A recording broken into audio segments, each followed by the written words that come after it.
some summation of what happened last time? Yeah, just a little bit.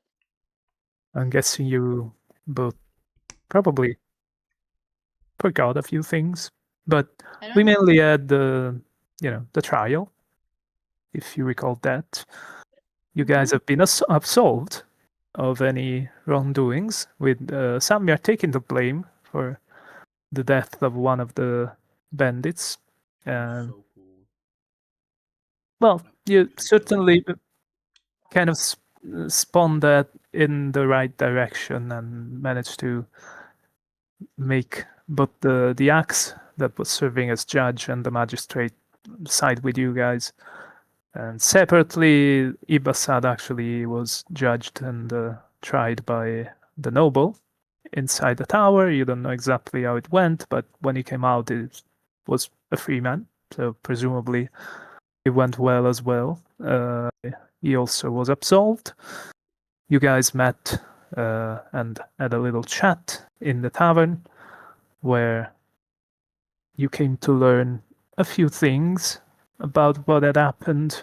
You kind of tried to piece the puzzle together and ended up with a lingering doubt, I would say, that drove Samir to the mill and to speaking again with the miller and his daughter Zoe, and seeing that the girl was actually drawing more, apparently representing what had happened to her, including the attacker.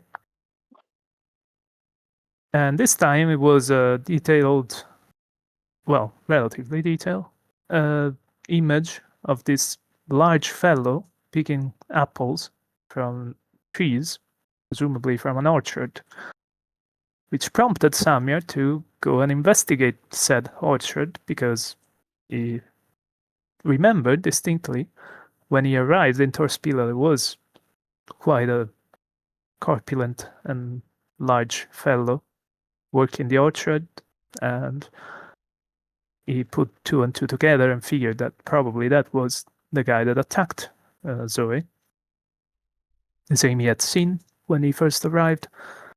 And upon arriving at the orchard, indeed, that fairly large and tall individual was there, attempted to give a friendly greeting, but noticing that Samir was actually advancing towards him with purpose, this fellow apparently made a run for it. I was staring him down way too much. You were a bit too intense for him to expect a friendly confrontation, I suppose. Anyways, That is where we left off, and in all of this, Ashlia, you are sitting at the tavern with Ibasad and the beggar that apparently has some kind of relation with the poet, and discussing. And after a few moments, you had lunch after the trial, and you notice that Samir is gone. You have actually not really a clear idea of where he went. He didn't explain to you where he would be headed. He didn't particularly indicate what his intents were.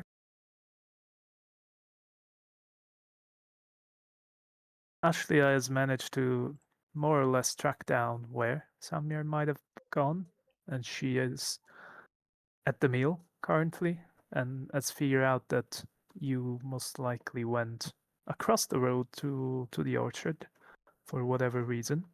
holy shit.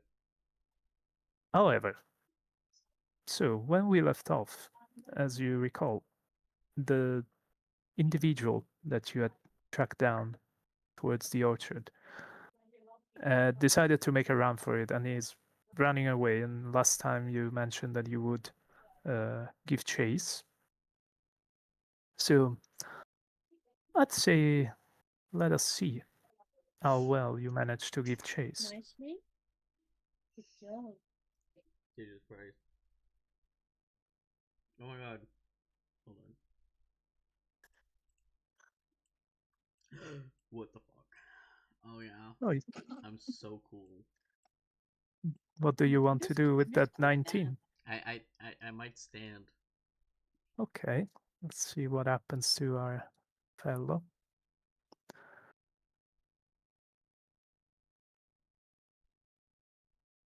Oh my god, seriously?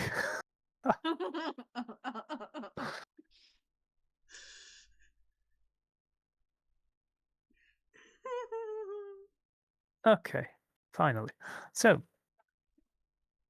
you start running after him, and possibly due to the fact that you're considerably more agile and slightly smaller in frame, you manage to keep up pace, and you continue to see him across the trunks in the orchard.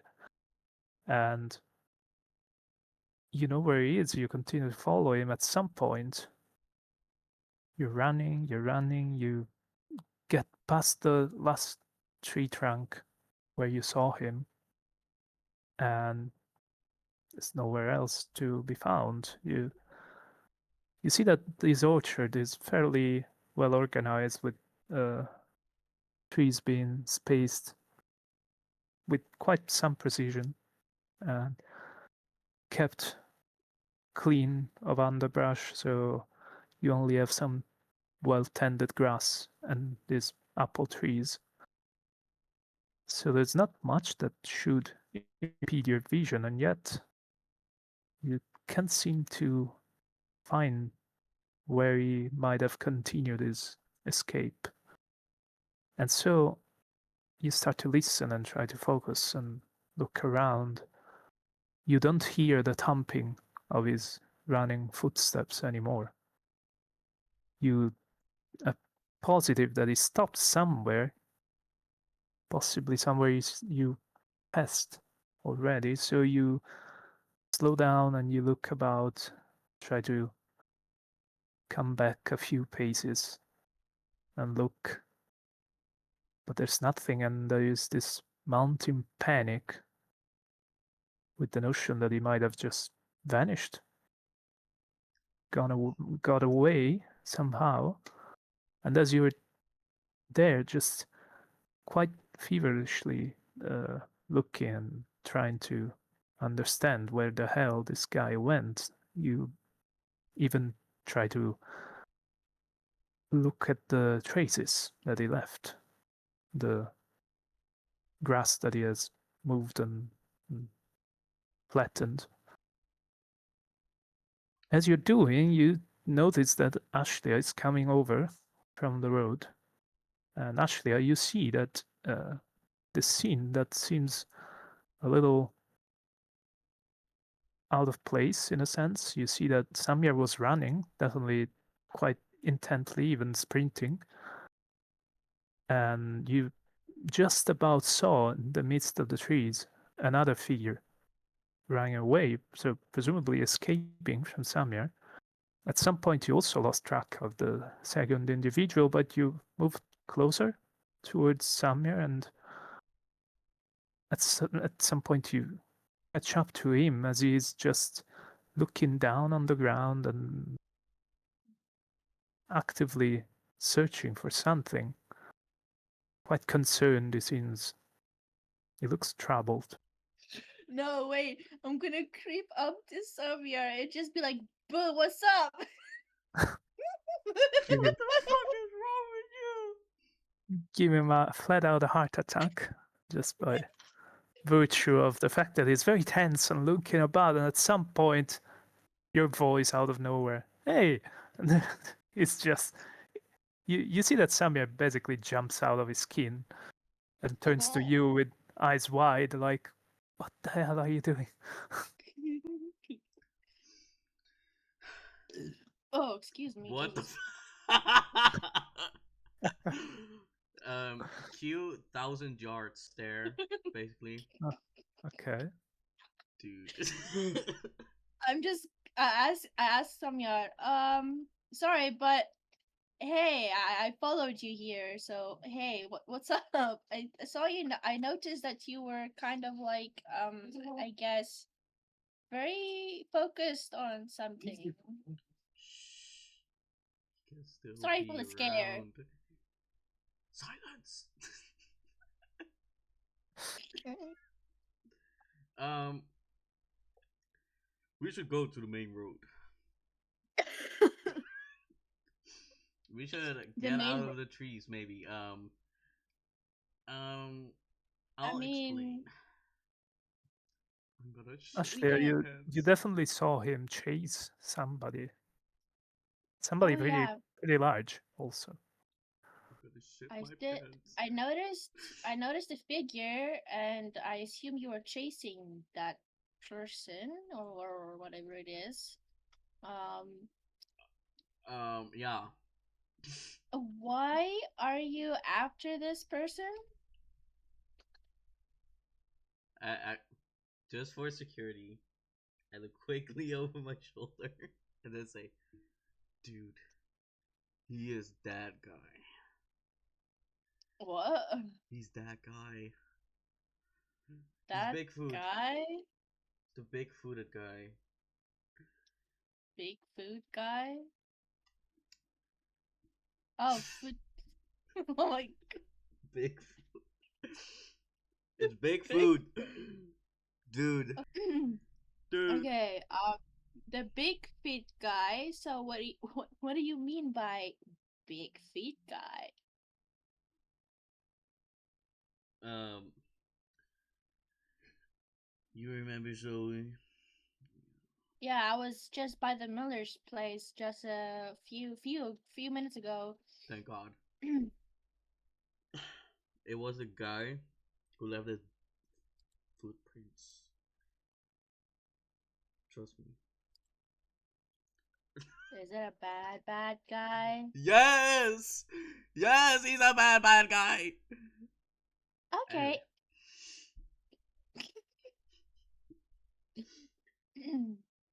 Okay,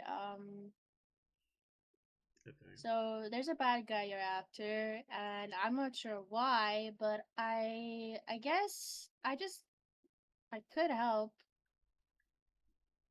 We should I could report fly this. up and see if I can find him and pinpoint him down. He got No, away.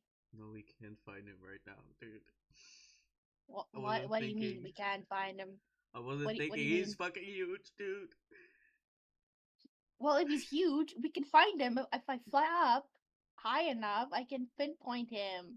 And I'm gonna take the blows. I don't think so. We should report this. You can just okay, listen, chill, relax, little Mr. Sheepman. Okay,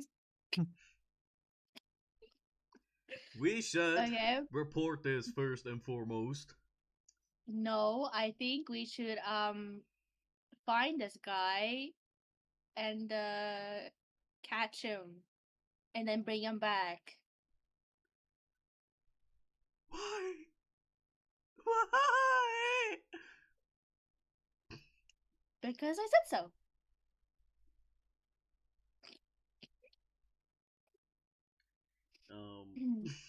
Okay, but you can like I don't know, stay here if you want, but I am going to fly up on high and see if I can find this guy. Any descriptive? Can you give me a description, please? I mean, I did pocket the drawing. I show her the drawing. The child's drawing. Okay. Yeah, you see that there is this drawing of a somewhat rough sketch made by a child, presumably, uh, of a few trees with apples in them, and Zoe running away, and this massive giant of a fellow with these black tusks picking up apples. And it's not exactly the most obvious uh, and most recognizable drawing you've ever seen, but you definitely remember somebody that could fit that description and that drawing. So it wouldn't be impossible to recognize somebody that is probably standing almost at the crowns of the apple trees. Okay. Ashley, she she gets serious now, and she's like, okay, this seems to be what little Zoe ran away from this picture. Ya think? And my Ya think? Dude. well, you don't have to give me this attitude, man. I'm trying Sorry, to. I'm just scared. Dude, it's fucking massive. I am not equipped for a fight right now. I'm All very right, sorry. all right. Here's the plan. You will stay right here while I try and pinpoint and find this guy, and then we can go from there. Yeah. Uh, Yeah. I'll try not to. Uh, Don't look suspicious. don't be suspicious. Don't be suspicious. I look too much suspicious. Don't look suspicious. I'm small, so I can probably get away from height. Dog. Well, I'm off then. I'll see you in like a minute. Alright. Alright. I'll stay right here. I'll stay put. Yeah, stay right here. Good CP. Bro. So, Ashley, you fly over this orchard and try to look and see where this individual might have vanished to. Let's see what you can find.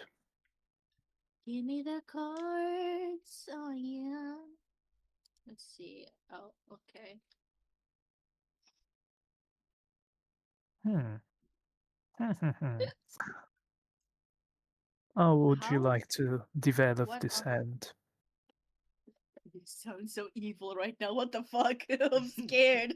Goodness. I'm scared. This is like, are you sure moment. How the tables have turned. I thought I was dying, but I guess goodbye, Ashley. We will miss you. Okay, but can you tell me what number the queen and the four is? It's 14. You can, I get, yeah, hit, another card, please. All right. Mm, Mm, That's mm. 24, so you're busting unless you want to use one of your attributes. Which one is my highest? So technically you have a 4 in hearts right now that you could use to get a 20. Yeah, why not? Okay, so That's not like what why is he do that? the second you fly out from where Samir was, you feel a slight pang of fear, and you feel alone and a little exposed. But nonetheless, you brace yourself, your courage, as best as you can, and look about amidst the trees, not too far from where Samir stopped. A little further back, in fact, towards the road, near to one of the trunks, you can barely see something that has a slightly too regular shape for it to be just a clump of roots. And so you change angle slightly, you adjust, you fly a little to the side, and you notice, looking past one of the tree crowns, that next to the trunk of one of these apple trees, there seems to be some kind of trapdoor that is entirely covered in grass. you can just make out the outlines of this squared flap door that apparently Yeah. has been shut again, but could have been used for, from by the worker, I guess, to dodge into, to quickly duck into while being chased and seemingly disappear. Do I memorize the path uh, the path from where Samyar is to the hatchet? Oh yeah, absolutely. You can still see Samir. You can see that he's not even too far from this hatch door. I'm Loki.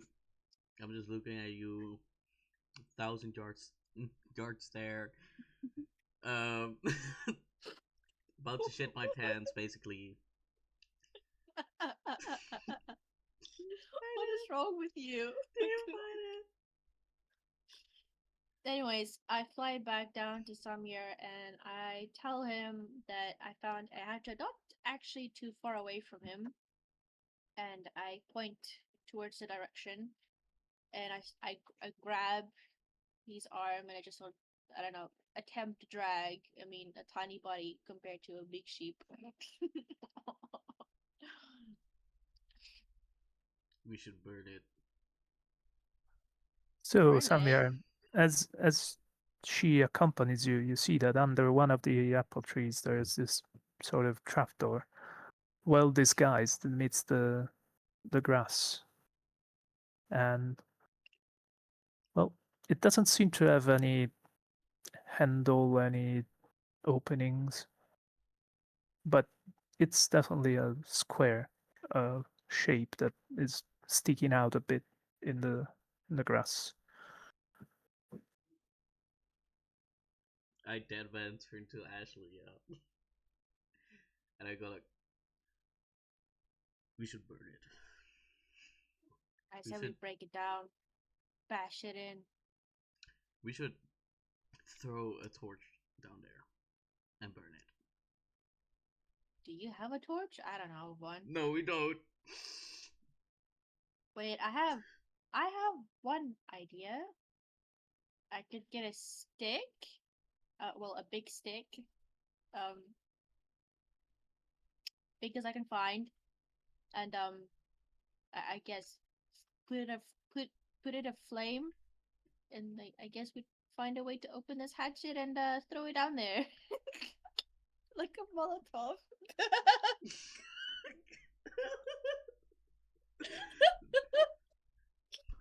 I'm gonna rethink this for a second because we are on someone else's property. And when I'm thinking, if we start a fire in like some hatchet that is hidden, and the grass might be able to catch on fire as well, we might get in trouble. So As if I I, if I I'm recall gonna correct. take 2 steps back and never mind. I think. Oh, but I thought this was your idea. Well, Come on. um, I want to be on the good side of the law. So, Good side of the law since when? I mean, I did try to assault him just then and there, but I think we need permission first. Uh, last I checked, I don't ask permission to do things. I say we do this, and if you look around, the weather it's still quite. It won't catch fire. It's like damp. I guess if that It's makes any sense. certainly a somewhat misty afternoon. It's Yes. it has rained recently, So still there's somewhat no gray. low chance of fire, grass, or trees catching fire. Cool. And she smiles. So you in with them with this or not? And she, I go find Can I go find the biggest stick she can hold?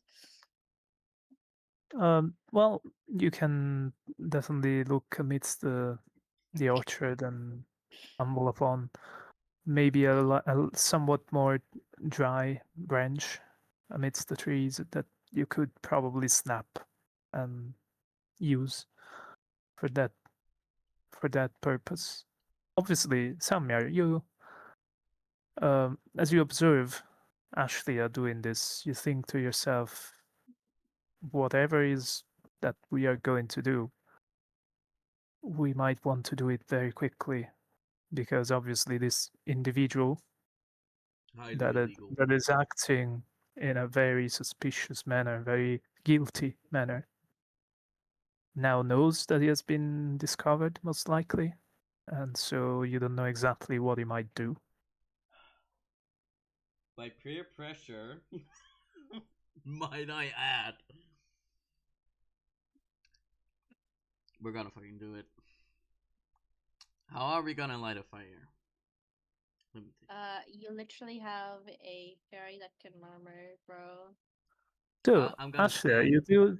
you do manage to kind of hang to a nearby branch, low branch that is a little dried up and old, and just by tugging, you manage to snap it.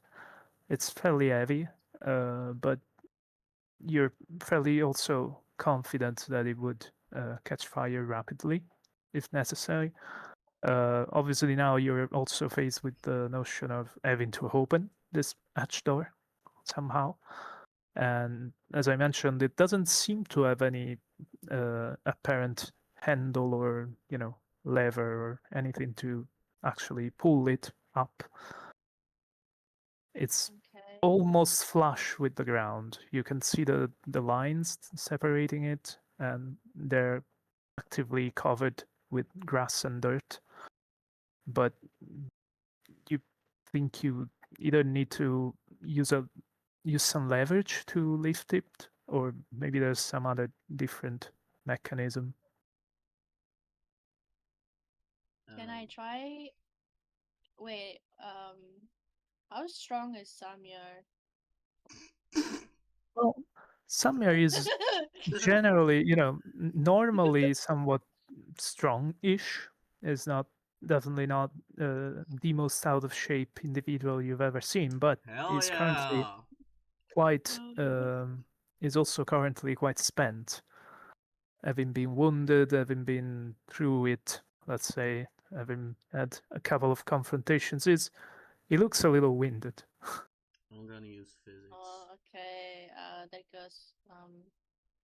I wanna try and pry the ground around the hatchet with my shield with the sharp end, might I add. Okay. To So you see. want to use the bottom of the almond shaped shield as Yes. a fulcrum to lift the hatch. Yeah! Okay. Okay. Yeah! Let's see if you manage that. That's a better idea than what I had. Shit, the cards. Oh Hmm. no! Please! That's not a bad end. My idea was to That's bash the 17. hatchet in, but okay. I mean, this works too. I'll stand. I don't want to die. I don't Okay. want that. So you see that Samir leverages this hatch door using his shield, and it actually lifts. It's not particularly heavy. It's fairly awkward to move it once it has been lifted slightly from the ground. He has to sneak his fingers in once the shield has done its job, let's say. But using his legs, he manages to lift it and opens it and looks down into absolute darkness. And the first thing that hits him when he does is the stench. Oh, He is immediately slammed with a terrible, terrible smell of decay, of rot. oh. Well, that's disgusting. I don't think these people shower. But um, if there's shit rotting in there, that might catch fire as well. Ashlia, light the damn stick. we're gonna smoke it out like a beehive.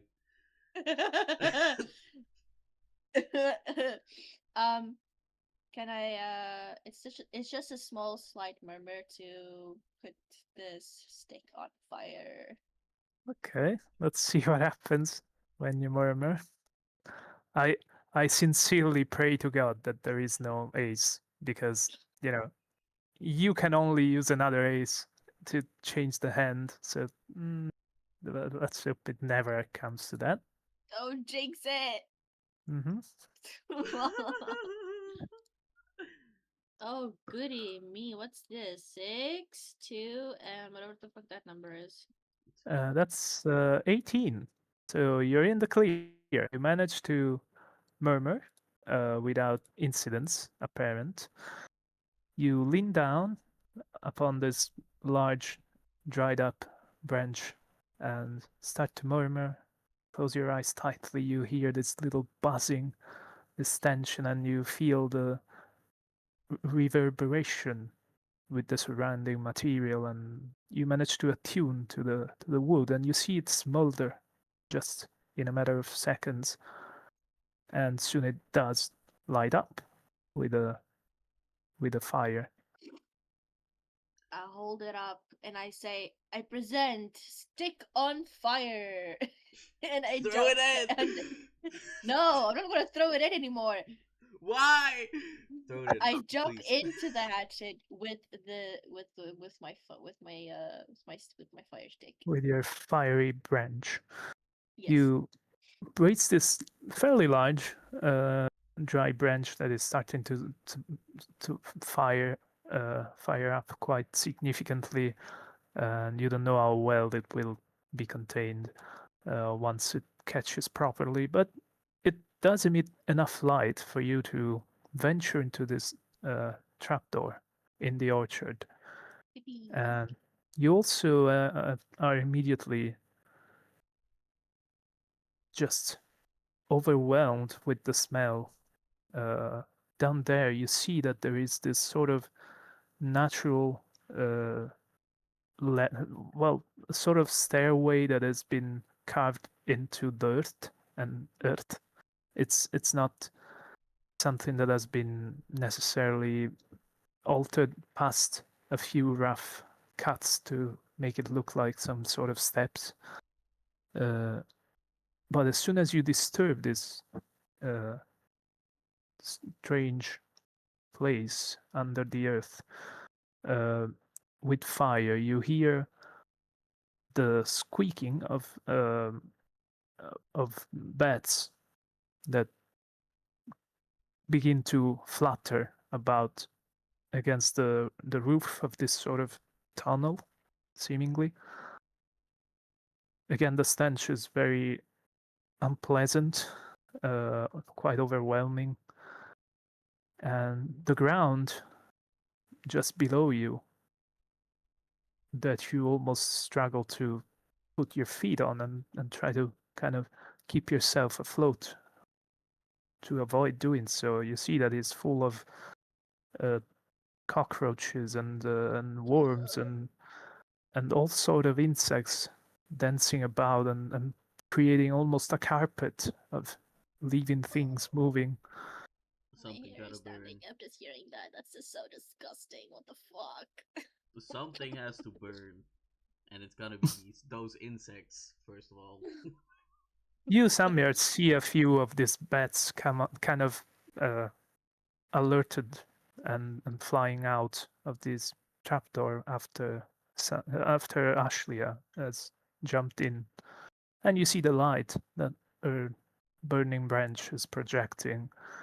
It's it seems quite deep. I mean, Ashlia, you see the halo produced by your fire. It reaches relatively far, but it still doesn't seem to end. There is this tunnel that continues deep beneath the earth, and it seems to be descending, no longer in the shape of a stair, just as a tunnel, and it doesn't level. It just goes downwards past the light that your fire manages to spread. I yelled to Samir, "Are you gonna get down here or not? I don't know. This looks like a very deep tunnel, and I kind of want to get a move on before this branch of mine burns out." No, throw it as deep as you can. I'll close the hatch and hope that the guy who went in there dies. Um, alrighty then. Thank you. She's very unsure with this. There is She a should. strange mix of odors inside, and as you speak up with Samya, you notice this sort of strange dancing of the air almost, and somehow the sweet rotting smell that you have caught immediately slowly defines itself slightly further, and Oh, you have the impression that it's like rotten eggs. oh Start fucking running. no, Start fucking that's the running. worst. Start fucking running. I'm telling you, start running. Start running, please. Okay. Well, I'm just gonna hold. Actually, I'm just gonna hold her hand to her mouth and nose because she's starting to feel very sick from the odor and the smell. As soon as She. Samir also catches this stench of rotten egg, you look up, you see that the Oberyn above you, his eyes widen with alarm, and he begins to shout to you, come out immediately. I. I. I throw. I throw the stick down the descending tunnel, and then I quickly get out as fast as I possibly can. I'm gonna slam down. I'm gonna slam that hedge down. That shit is never gonna open again. I'm telling you. So, Please. Ashlia tosses this branch down the tunnel and quickly flaps her wings to ascend and come out of the hatch. And Samir immediately slams close the trapdoor. And moments later, as you put some distance between you and this sort of trapdoor hidden in the orchard, you see that the tree that it was almost against, just at the very roots of one of the trees in the orchard, the tree itself rises significantly. You see that the earth underneath it swells in a blast, and you see the trapdoor basically fly off its hinges for a few feet in the air and just drops. You're met with this loud and disturbing boom from beneath the earth, this rumble that shakes your very bones, leave you somewhat rattled. And in this mess, you end up seeing this uneven, upturned ground. The dirt has been disturbed in this loud blast, and the tree is tilted basically and almost fallen off its roots, almost completely uprooted, in fact. And you presume that whatever gas was down there, once you cut the airflow closing the hatch, and with the flame, it must have ignited. We just. So you're telling me I would have We died if exploded I the would hideout. jump. We did a fucking terrorist act, dude. Bro. Molotov that bitch. With I a think moment of Noah's going up. realization, Ashley, you think to yourself, I could have died down there, if I stayed another 2 seconds maybe. Or if for whatever reason Samya decided to lower the hatch door too soon with me and the flame still there, I could have exploded, literally. I just I breathe in slowly, like catching my breath, like for the fresh, clean air.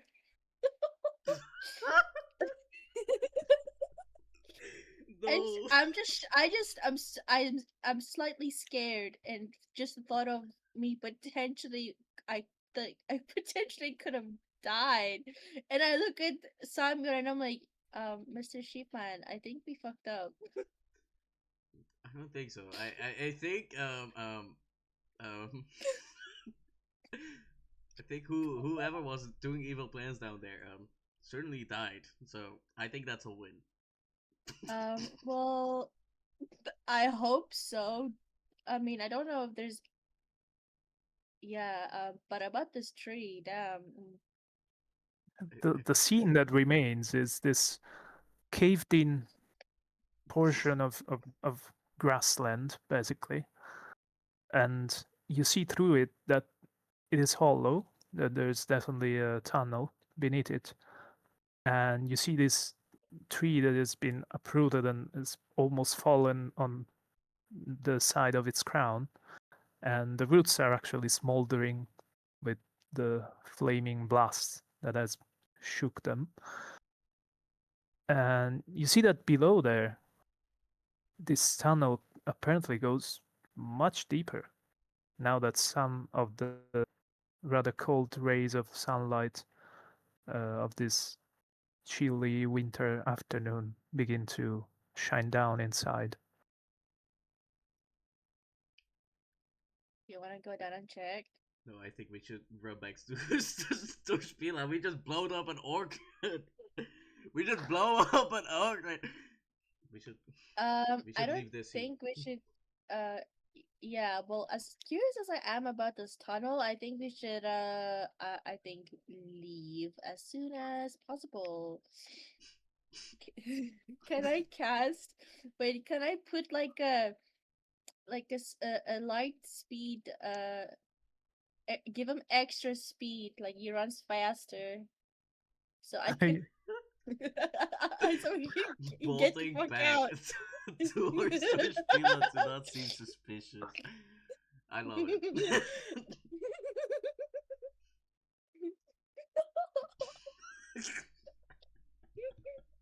Stop! You're making me laugh. This is supposed to be serious. Wow. We just blow up some dude's hideout. All I can think of is the voice line from CS:GO, Molotov, with the Molotov and you throw Molotov. I can't. So I'm sorry. I'm sorry. what you try to make a run for it, so you cut through the orchard towards the palisade of Torspilla, and you notice that on the road coming from the mill there are people just coming to investigate this explosion of dirt, this sort of No.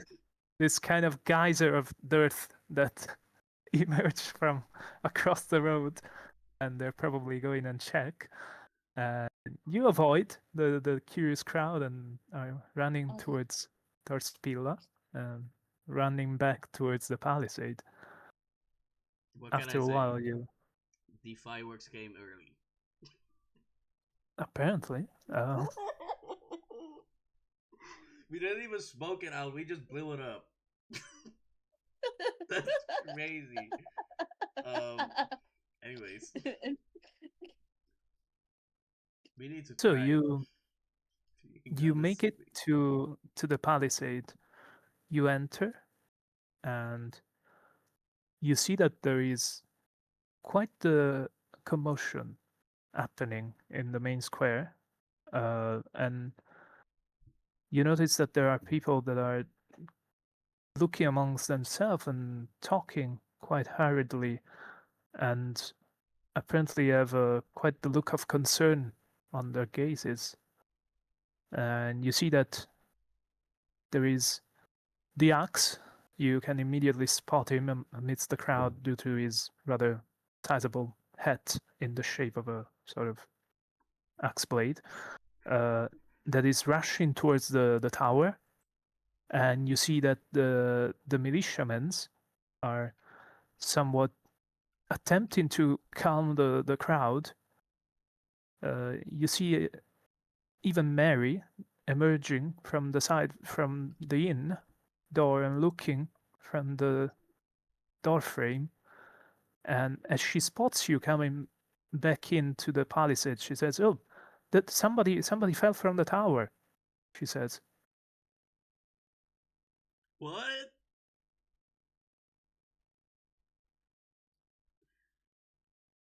What do you mean, Mary? "Somebody just fell off the tower." What? Are they okay? We don't know. We don't know. They're trying to figure it out, but somebody fell. I immediately have this need to go and check who fell and if they're okay. Do we know who fell, Mary? Mary says, I don't know. We only saw a figure just coming down. I I've been told. I mean, I was inside the inn, and she points towards the crowd, and one of the people there, mm, one of the militians, says it was a woman, I think. Uh, and as you try to gather as much information as possible in quite the rush, behind you from outside the palisade, somebody is coming, running, and you look back and you see that there is the news, the girl that has met you at the Hermitage a couple of times. Um, Samir, the young girl that allegedly was one of the noble's daughter. I remember.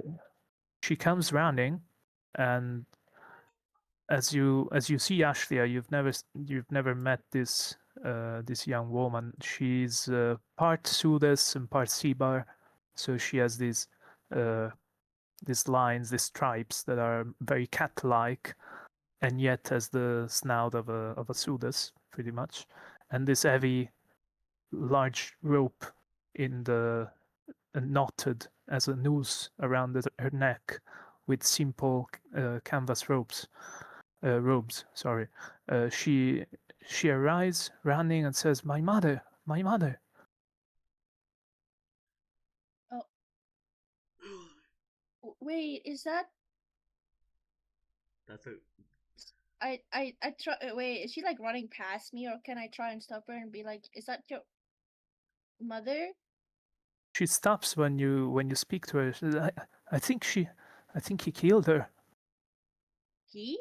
Who's he? Bro. I'm No so way. sorry if I know you're in a big rush trying to get to your mother, but who I want to know who's he? I think my father killed her.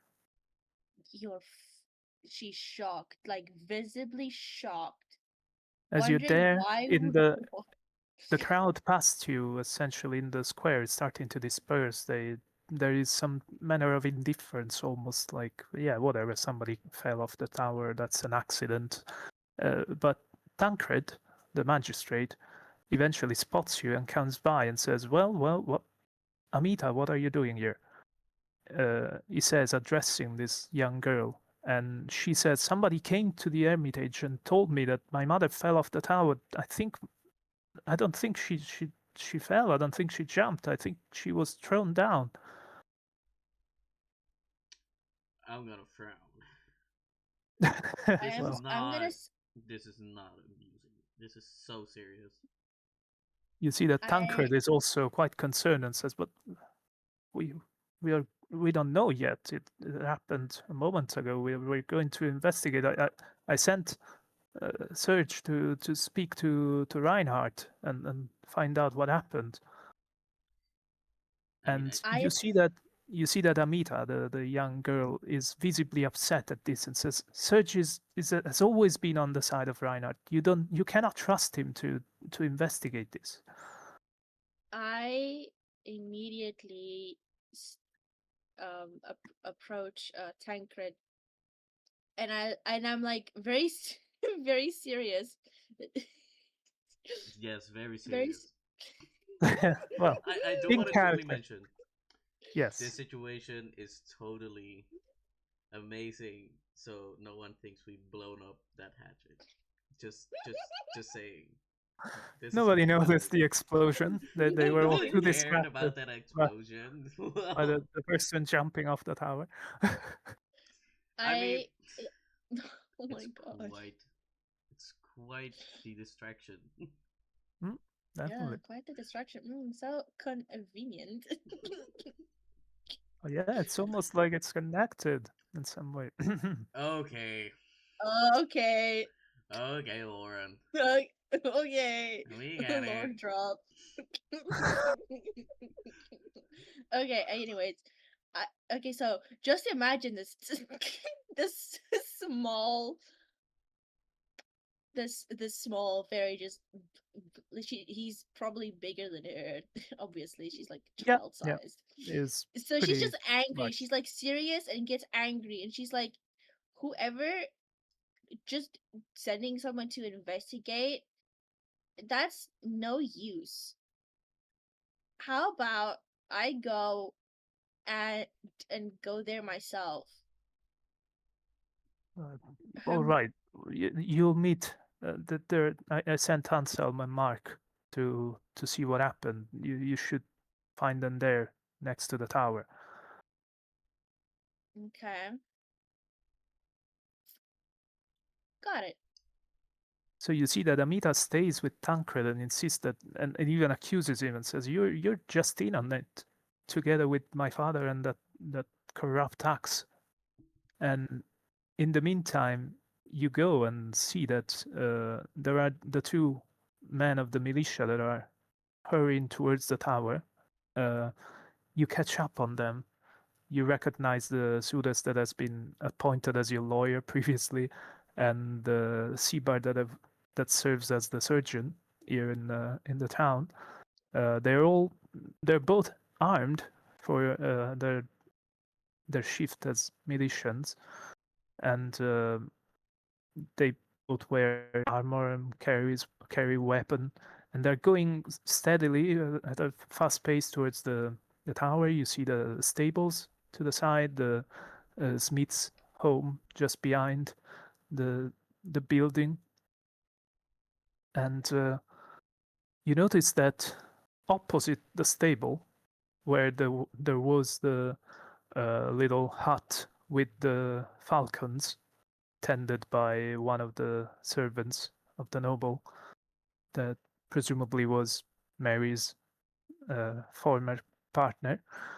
Uh, you see that the um, small wooden building where the falcons were kept has collapsed pretty much under the weight of somebody that has fallen into it from atop the tower, and you don't see the axe anywhere. You don't know if Serge the axe has already entered the tower or whatever he has done. But both the men of the militia, Ansel and Mark, they go steadily towards the small building, and you see that there are actually hawks that are flying about, fed by the destruction of their small hut, and the falconry is the wooden roof is completely shattered from above. It was destroyed, and inside, unfortunately, there is this body that you can immediately see even from outside, and it's completely disarticulated by the impact. Uh, and it isn't difficult to notice the similarities and the resemblance with Amita. And you see this sea bar girl. It's not very old at all. You were expecting the mother of Amita to be a bit older, but you can tell she's probably 25, 30 at most. And Hmm. unfortunately, you can tell that she's absolutely undeniably dead. The bones are in positions that they shouldn't be, and there it seems like one side of her skull has been uh, split open in the fall and is slowly creating a pool of blood. And inevitably, the two men of the militia, after the initial shock, seeing their lady of Torspilla dead in front of them in this somewhat shocking fashion, they look up, they see one of the windows, uh, presumably the one she fell off from, and after a second, you see that Anselm, the lawyer that has helped you, goes and kneel beside the body and says, "This doesn't look good."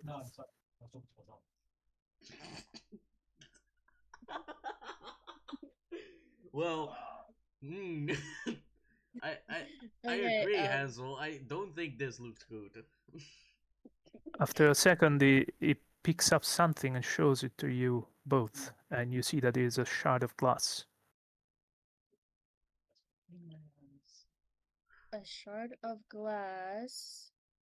And with a fairly deadpan expression, rather flat, and he has always this kind of vacant stare. He looks past you both and says, "Nobody that jumps off a window shatters the window by doing so. I think she was thrown out." I do recall her the child of this mother. Um, her name was Anita, I think. She mentioned that her father killed this woman, the mother. She said. Now Oh, I'm not one to not believe a child. both Did I the say that men of the right? militia, yeah, both the men of the militia stand next to the body, and they nod in agreement. Said, "Well, yeah, that's this. She didn't jump. Nobody would just, you know, crash through a window to jump out of it. They would open it. There are clearly the remains of the window here. So, and the shards of glass have been spilled outside. So clearly she must have gone through it. You Yes, can even see on the body, once you come slightly closer, that on the front of the the corpse, uh, it seems like some of the stained glass, probably, that um, this woman must have gone through, have stuck in her body, and so confirming somewhat the idea that she probably was thrown through the window. she actually thinks for a moment, and then she thinks of that this this is like fresh. It happened just like a moment ago. She thinks that the person that possibly the father, fuck, assuming it's the father, um, she thinks that they might not have gone far yet.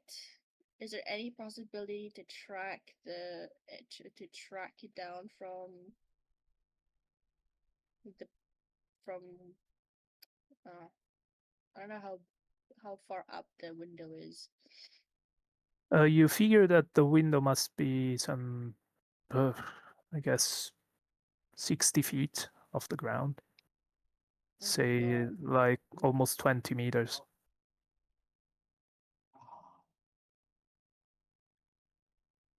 So, I mean, obviously flying would not make it too difficult to get up there and check.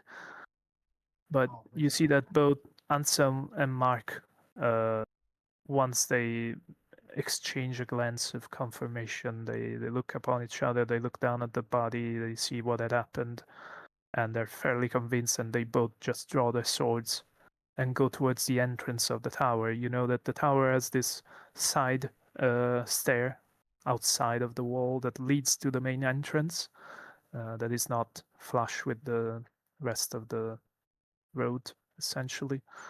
And quite in a hurry, just go and try to gain entrance to the tower right away. Uh, they both look towards you, Ashley, and say, just I don't know if it's prudent to go and fly up there, honestly, but we definitely need to enter and seize the noble. I think he did this. Wait, am I I there? will. I don't know. Yeah, yeah, I'm of there. course, Samir. You're right Okay, there great. with them. Um. Firstly, I will nod and I will just say I will fly up and try and catch him from my end. Well, block him from going back or anywhere else. Both the men eye you with some concern. Says, "Well, try to be careful. You're not armed." I can handle myself. Don't worry. All right. Well, again, be careful. Be prudent. That I I don't know what might have happened to Reinhardt to do this, but he's quite the foe to be reckoned with. So, well, don't don't face him alone. She's Um, gonna ignore that and then fly up to the window and go inside from the broken window while I So speak to her. while you, Samir, see that Ansem and Mark are trying to force the door, but it seems to be shut. And as you watch them work on it, trying to break through, meanwhile, Ashlia flies up along the tower wall, makes it to the window, and immediately, just upon coming closer, you can tell that clearly the woman must have destroyed the window before falling through, because there are still shards of glass hanging from the frame, the wooden frame of the window, that is still on its hinges. So it looks like it has been just crashed through uh, with some force. And you look inside and you see that these must have been the the lady's lodgings, essentially. It is a fairly large room with a very wide and deep fireplace um that faces a large canopy bed. It is incredible to see that the difference with just say the inn or other buildings, even just the miller's house that serves as his lodging just behind the mill itself. It was very modest. This one instead is quite luxurious. There is a splendid carpet that has been uh, presumably also stitched with the golden thread, because it's quite reflective. There are tapestries on all the walls to keep the warmth inside.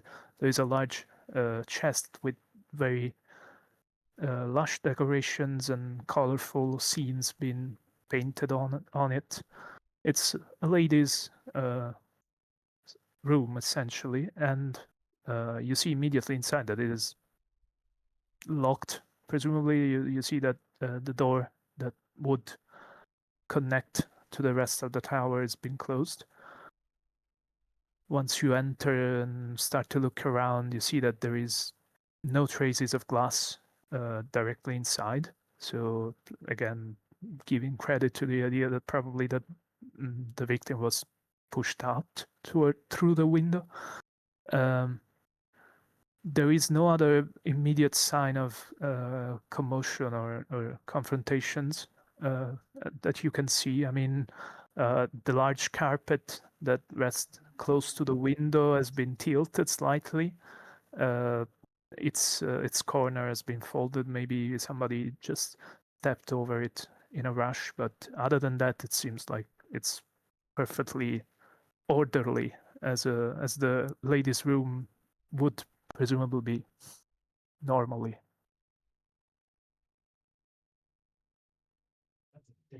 I I do wanna approach the other dudes. Meanwhile, this whole time, plot twist. No, no. I just had this disgusted sneer on my face the moment I heard that the noble threw out a woman because I'm a feminist. No, it's uh yeah. I'm gonna try bash down the door with my shield again. Hmm. Give me Well, the cards. the difference is immediate and apparent. The door that you crash through in the hovel where you face the brigands was somewhat flimsy by comparison. This is a thick wooden door reinforced with iron, and when you clash against it, it doesn't even budge whatsoever. Surrounded by sturdy stones and quite secure in its hinges, this door must be probably thick as your leg, and it just doesn't even so much as tremble under the impact. In fact, you kind of bruise your shoulder by attempting to ram against it. And even with the help of Anselm and Mark, there seems to be very little that you can do outside of attempting to potentially fidget with the lock itself. You don't think you can actually force through it without some implement that that would serve the purpose. I'm gonna start rage baiting. I just gotta Oh my yell through god. to the door. Maybe this noble will hear me, guys. But I'm gonna yell through the fucking door that he's a coward and he should come out, face me. I'm gonna fucking beat his ass. Very With quickly. some genuine rage, Samir begins to scream through the door, trying to get the attention of Reinhardt inside, but receives no response. And after a moment, both the men of the militia begin to descend the stair outside the tower again and say, oh, we'll fetch the ram. Just wait here." Is there can I This whole town is useless. could I maybe climb up? Is that an Oh, option on this Is that or an option? do you It's it's think a so I can sheer scale small. this wall? it's a sheer wall that has been whitewashed and doesn't really offer any Fuck! uh, grip. I mean, it would be very, very difficult. I mean, you could try, but mm, I I mean, mean, maybe without if I some was a kind of goat, maybe then, but I chose the wrong Auburn, so it You might chose the be wrong might be option. tough. Meanwhile, Ashlia, do you actually enter the window?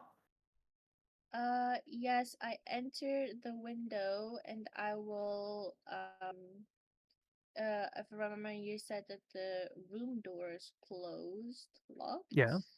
hmm It seems to be closed, at least as far as you can tell. As soon as you enter, you have your vision, your angle widens inside the room, and you can tell that behind the canopy bed, very luxuriously furnished, there is you can spot what seems to be a boot, maybe, and you lean somewhat further, and you notice that there seems to be a pair of feet You move past the bed, you immediately understand that there's somebody laying there behind Oh the no.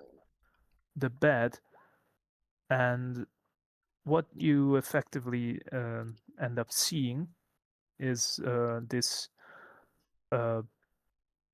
It's an upright, clearly of Suda's descent, probably in his 50s.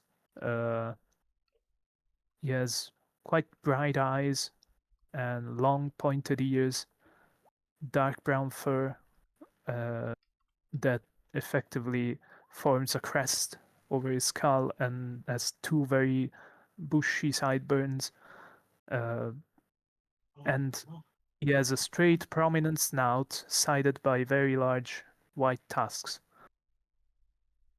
He's wearing a embroidered tunic with some decoration at the neck and the wrists.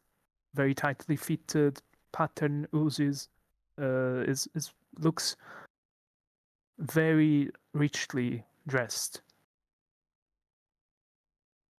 Even the boots, the leather shoes that he's wearing are very finely incised, and he's laying basically on a fur-lined cloak. Uh, it seems even laying there behind the bed, almost having this air of distinction. And when you focus further, you see that this figure is almost clinging to the side of the bed, to part of the blanket that covers it with one hand, and the other is gripping a wound at his belly, where you can see through his fingers uh, the the bowels are trying to spill out. Uh-oh. As soon as you peek past the bed, you see that he's is awake. He looks at you with this strained look of a mix of, seems like, rage, terror, confusion. I I don't approach him in any way. S- I just carefully make my way more into the room, and I ask him, "Are you Anita's father?" We haven't You seen the see that noble, by the way. what Huh? what I don't think we what have not seen the noble in any way, right? We haven't. No. I don't think so. previously, I don't remember. Samir, you have seen him once dressed for mourning when he escorted the remains of his son to the Oh Hermitage. shit! He was there. Okay. Yeah, but you didn't stop to look particularly. Loki didn't care. Yeah, pretty much. Look at the Son died. Don't care. With Anyway, his teeth gritted, he looks at you, Ashley, and says, "Yes, I am." she she will try and approach very slowly, and she will say, "I can help tend to your wound if you will allow me to. I just want to find out what happened." You can see that this figure is hanging on for dear life, and as you approach, it's trying to move his feet to stand up or to at least find some purchase, but his his heels continuously slip on the carpet, and he doesn't manage to put himself up straight. It just continues to tug on the blanket, and you can see that slowly it is shifting towards his side of the bed. And he tries to speak, but he's really struggling because evidently, I mean, you can tell that just below his chest, his rib cage, there is this pretty profound gash that he's trying to keep tight with one end, but it's pretty much hopeless. You can see most of his intestines just swelling under his grip, and he tries to say, leave me, leave me. It's pointless and dead. Okay, if I correct, I still have I do remember I used some thread for the necklace token thing. I gave what's her name? Um, Yeah, yeah, yeah. You had Sonia. I still have like the needle and thread and shit like that, right? potentially, yeah. Okay, hold up. I am going to attempt only once. Only once, and this is my only chance. Ashley is like panicked and she's like, "Whoa, whoa!" She tells the person like, "Just calm down, don't speak. Um, I'm going to try anyways. I will murmur to try and I don't know save him." Okay, let's see how it goes. Please, You see that may the cards be on my side. as you speak to him, he relaxes lightly and leans back and rests his head on the carpet beneath him. Lets out a sigh. You can see he's sweating, he's really gritting his teeth and struggling to maintain some level of consciousness. Oh my god. That doesn't seem too good.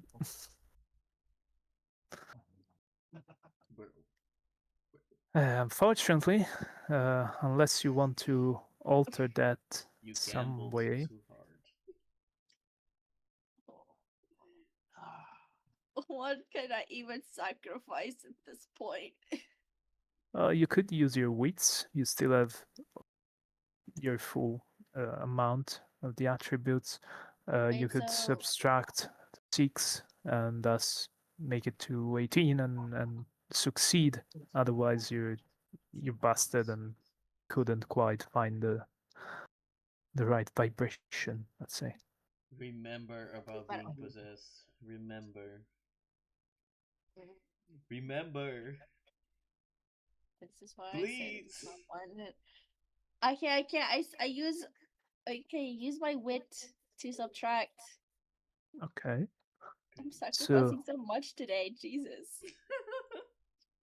you try to Well, strain as much as you possibly can. You squeeze your eyes, your eyelids as tightly as possible and focus and hear the vibrations and you start to work from the edges of this very wide gush and you start to tighten it as much as possible. At some point you realize even though you're working to close this very wide and extremely gory wound.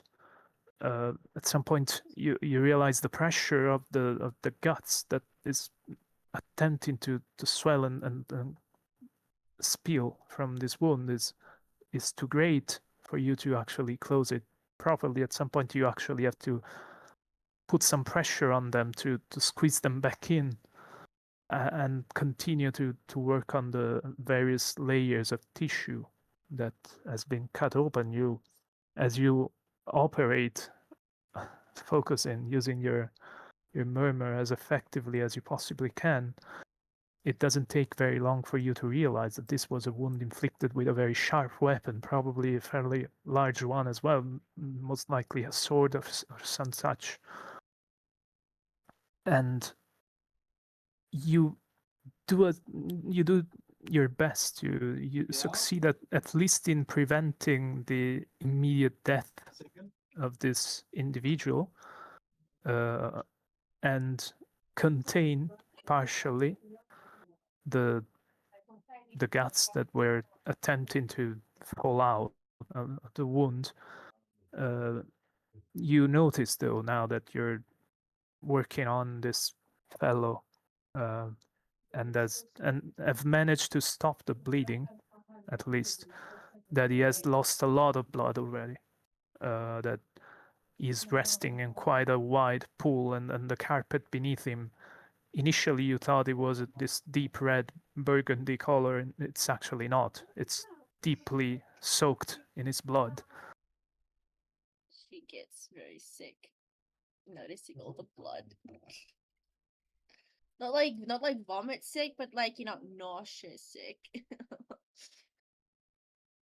He seems to be in terrible pain, and even though you've managed to prevent him from immediately dying of this wound, you don't know how much uh, it's probably going to still cause him to die by virtue of infections and the fact that his guts has been exposed to the air.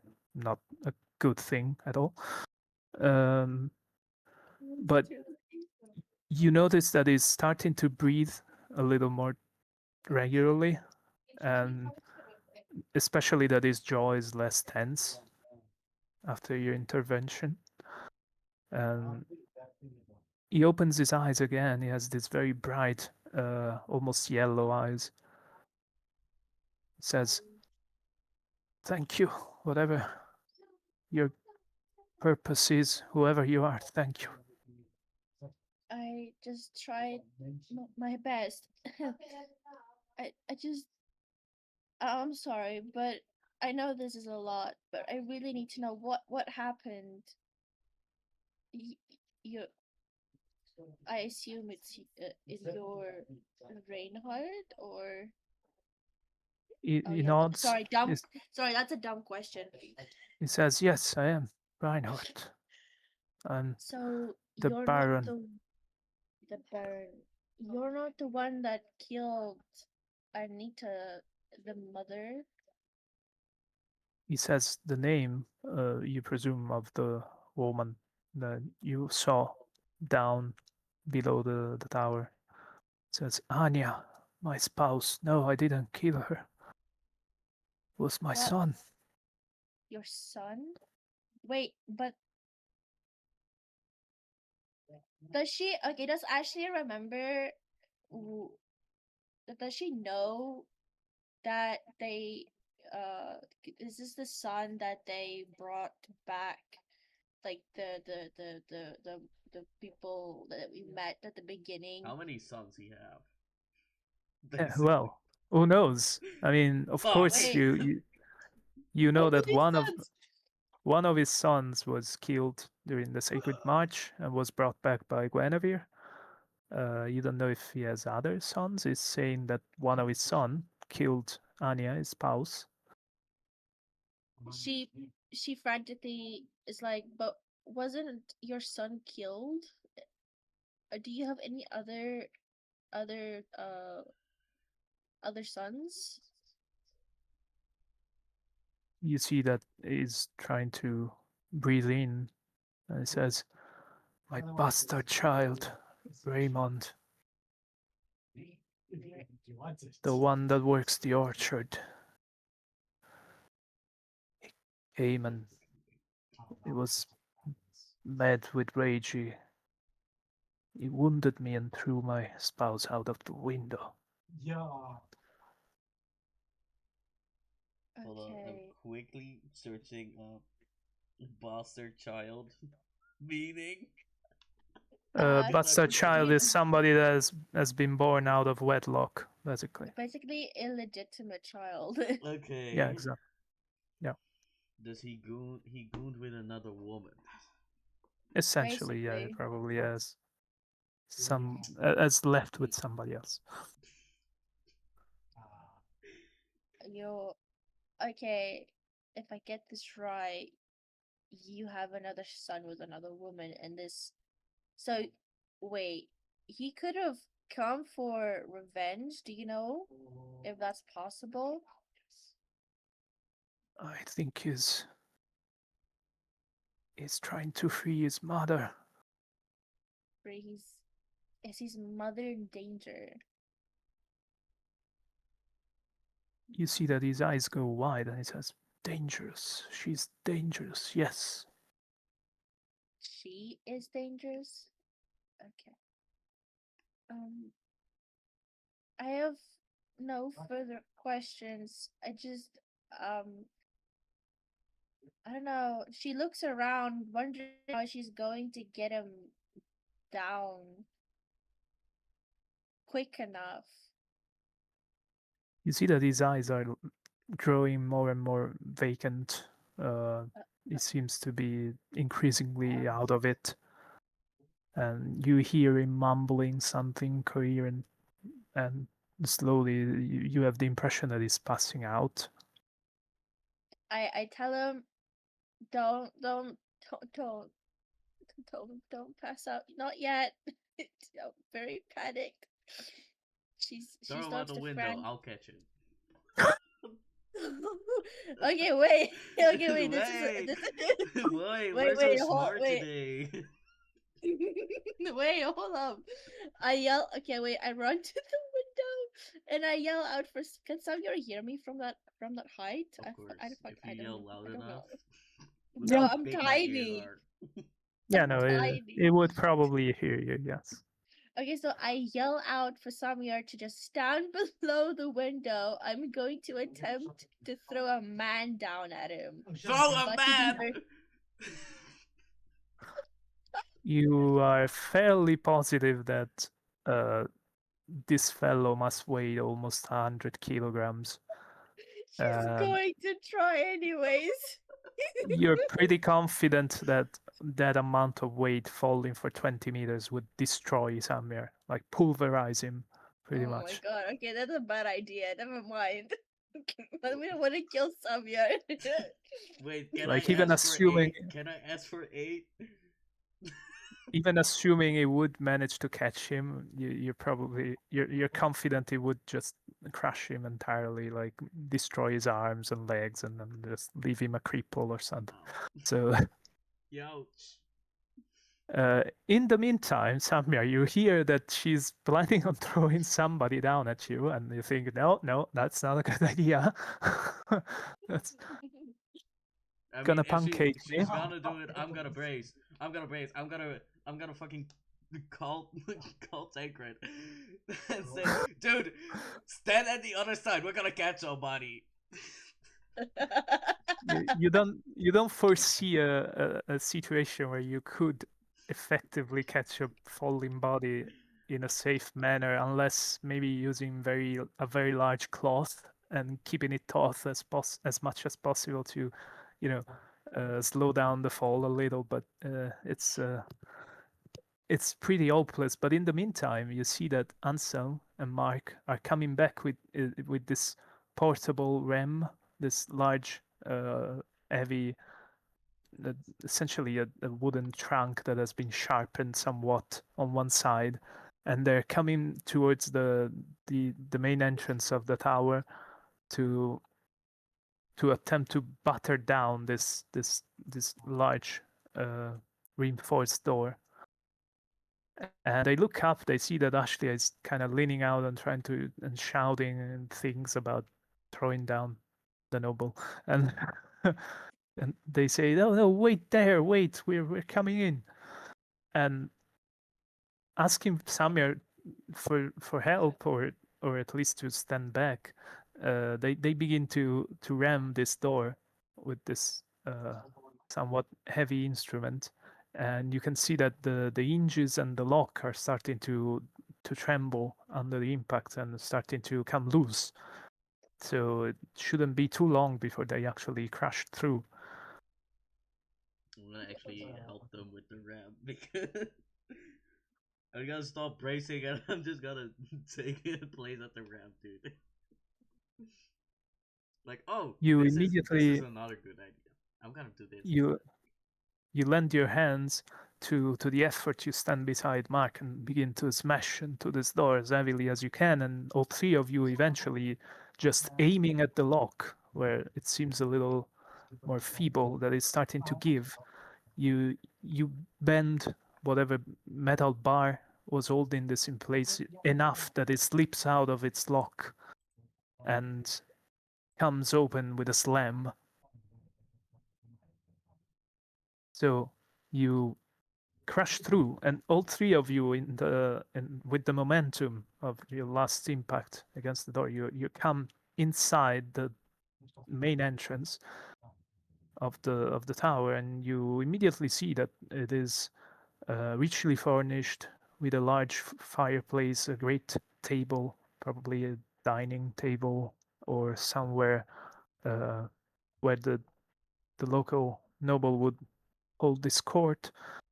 There are stairs that lead upstairs. Immediately, it's evident because they're large. They're decorated with great wooden rails, and to a side, you also notice that there is a small door that seems to lead to stairs that are descending instead. Uh, Much more discreet, much more hidden away in a sense.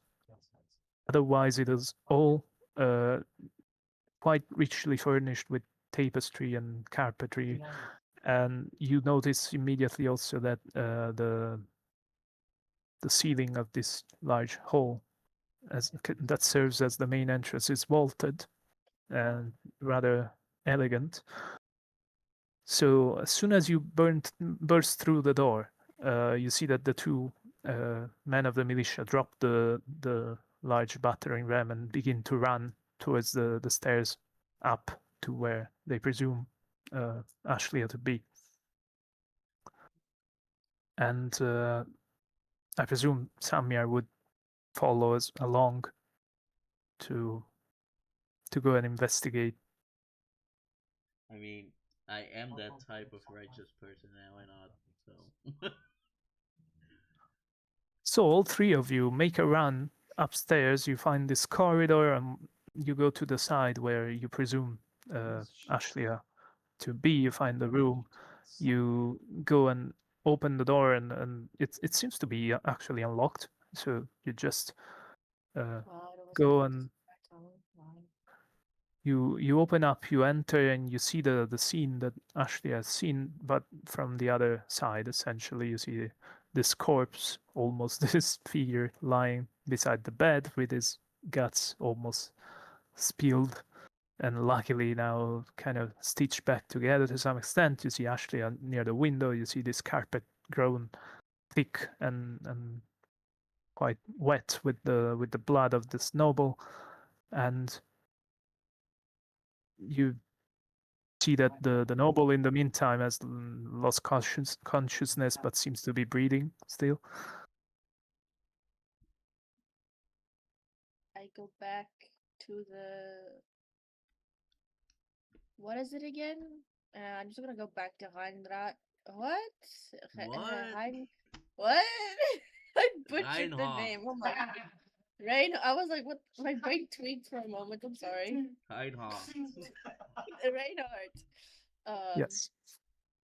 Right. I go back to Reinhardt and I just kind of like just hold him and just tell him to like try and stay awake for because she's like panicked. She's like seeing another person die in front of her yet again, and she doesn't want to see another person die. When you go and lift his head slightly and try to shake him awake, you see that his eyes kind of flutter open, but is somewhat out of it. You have the impression. Like, yes, he's still responsive, but is a little feeble, to put it mildly. Please just stay a little longer. You see this large and robust, somewhat middle-aged Sulis tries to nod weakly to you, almost attempting a sort of reassurance. You can tell he's fairly pale. It must as you can tell by the pool of blood that has soaked the carpet that is lost a lot of it, but he seems to to be again very tired. Is also sweating quite profusely. Very pale, very weak, but it seems reactive and alive and conscious when you shake him, let's say. Otherwise, he seems to kind of just try to rest, pretty much.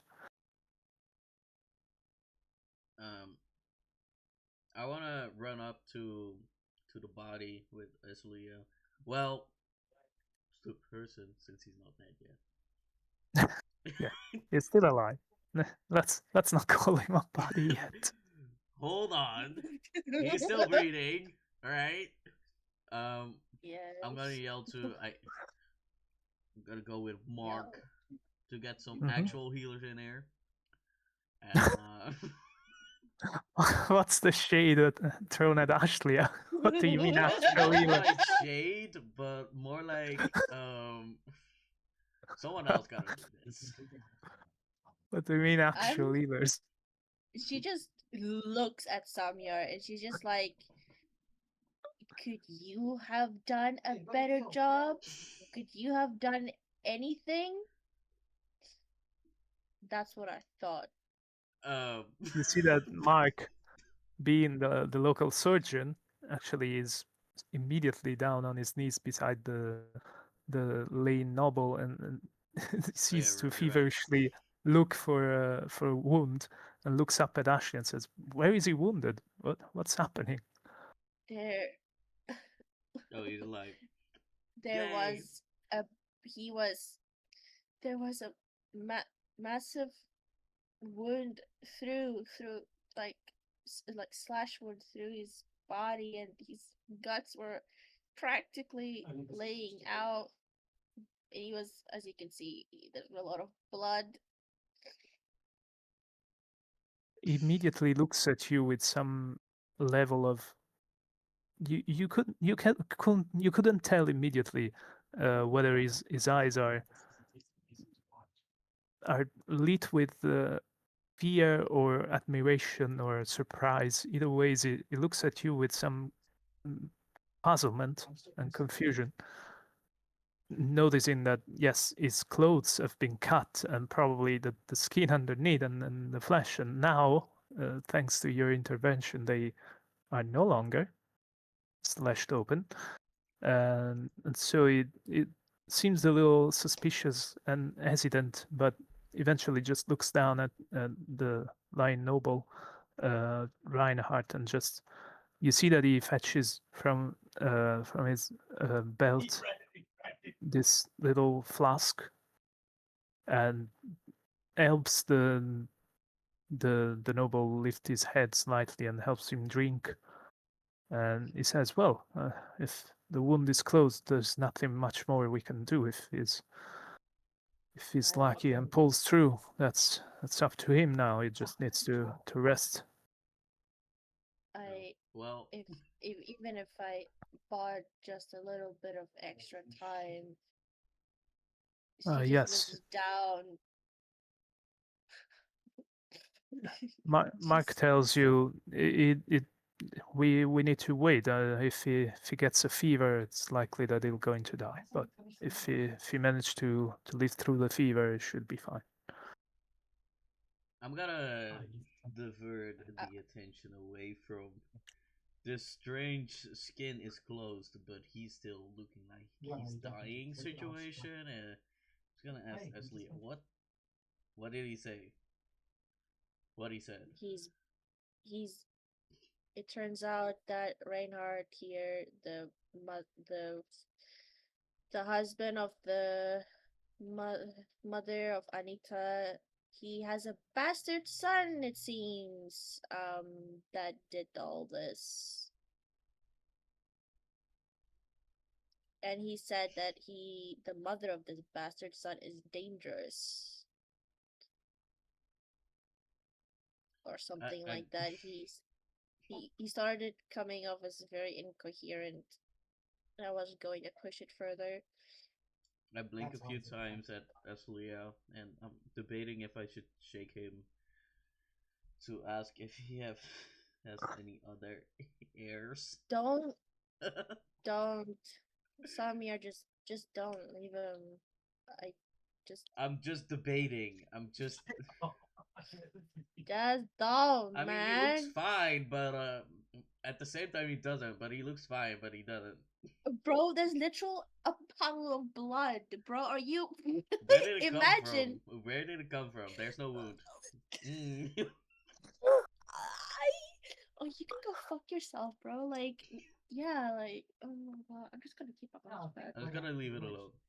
You know what? While you're speaking about this, and while Mark is trying to tend to the noble and make sure that he pulls through, you see that Anselm, who still has his sword drawn, uh, leaves the room, goes into the let's say the corridor outside, and starts to look at the other doors.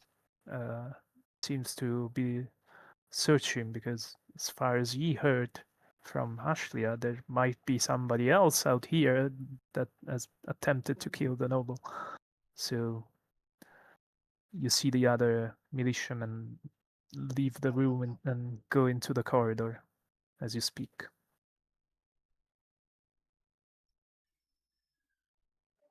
Well, he's just keeping an eye out for us.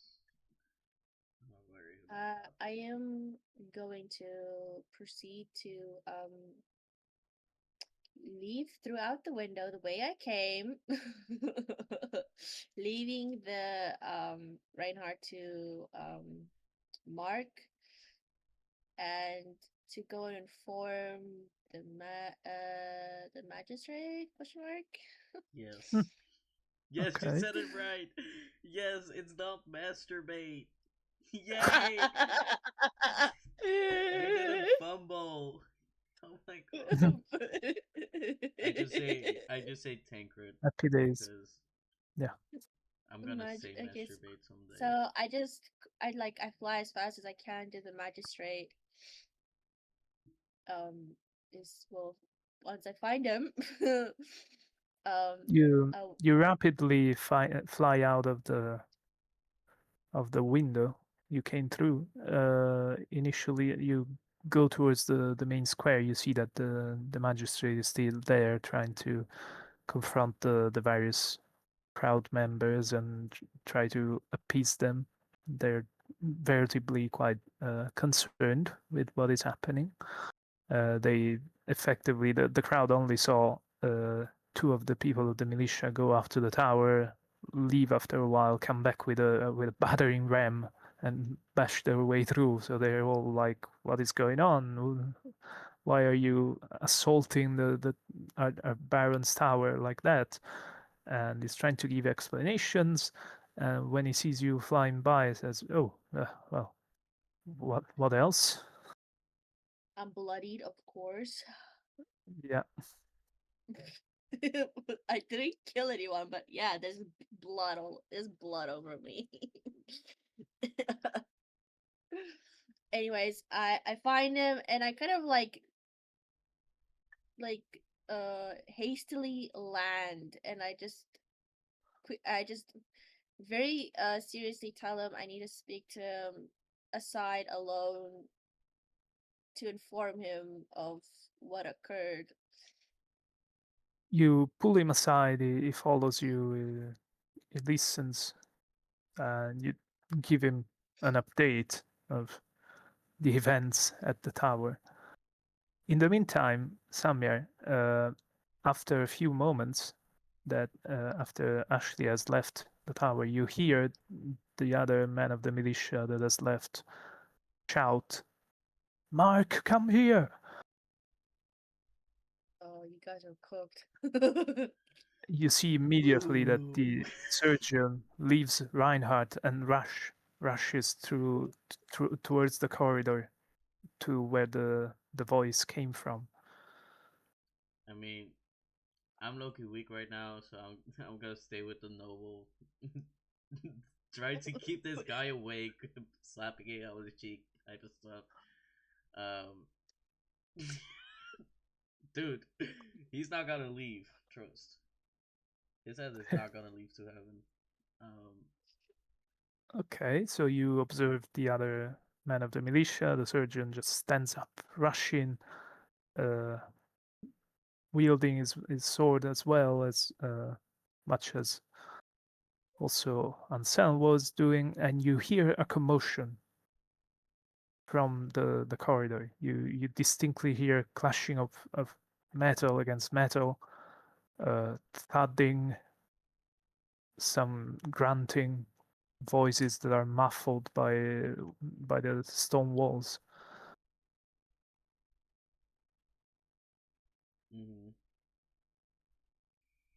and you continue to Don't care.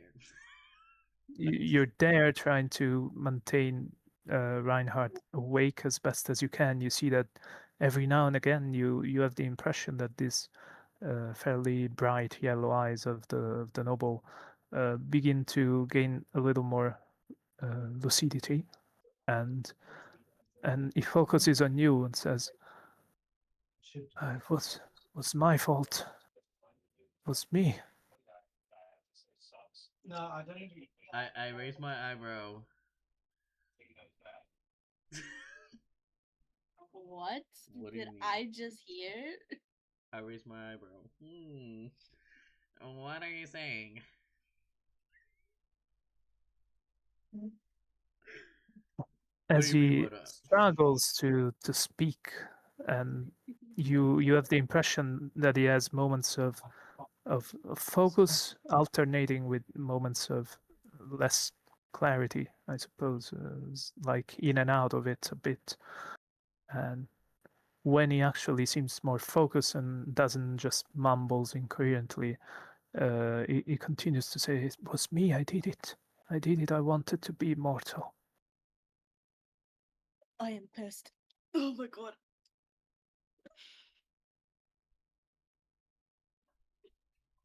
What?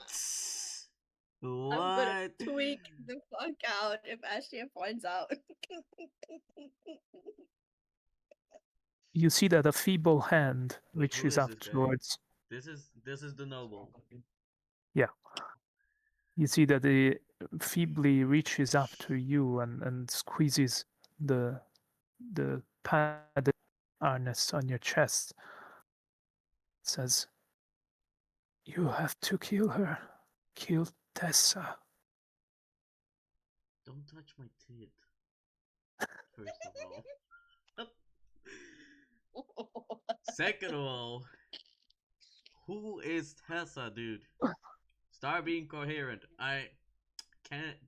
This is not a game of guess. He tries to maintain consciousness. He attempts to remain vigil, but you see that the grip on you just weakens, and it seems to pass out again.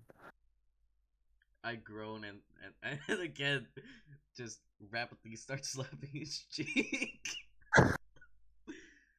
Just wake up, dude. Just wake up. You you notice that his best effort at opening his eyelids are thwarted, and even when he does manage to kind of open his eyes, they are rolled back in their socket. It seems completely out of it at this point. I mean, as long as he can still open his eyes, I guess. Listen, I'm not a medic. Just letting you guys know. There are definitely still loud clanking noises coming from outside from the corridor, and definitely some commotion, some loud confrontation. You have the impression you hear muffled noises, but even the voices of Anselm and Mark muffled, but groaning in pain. You have the impression. Ooh. Can I just loudly say fuck and Oh yeah, absolutely. That's free action. You can definitely say fuck. I just want to do a loud swear because I low key I don't know what to do. I either try and keep this guy awake who's like fucking dying somehow, or I go beat the shit out of the person who Mark and Hansel are beating the shit out of. So The fate is in your hands. let's roll a wheel of names. Oh my god. Oh my god, Samyaren is dude. struggling to to take a decision. Noble lives. Oh, Noble lives. Noble lives. Um, assault. Those are the options. Okay. Okay. It's between noble, lives, or assault. It's incredibly slow. Why is it so slow? I didn't spin it yet. Okay.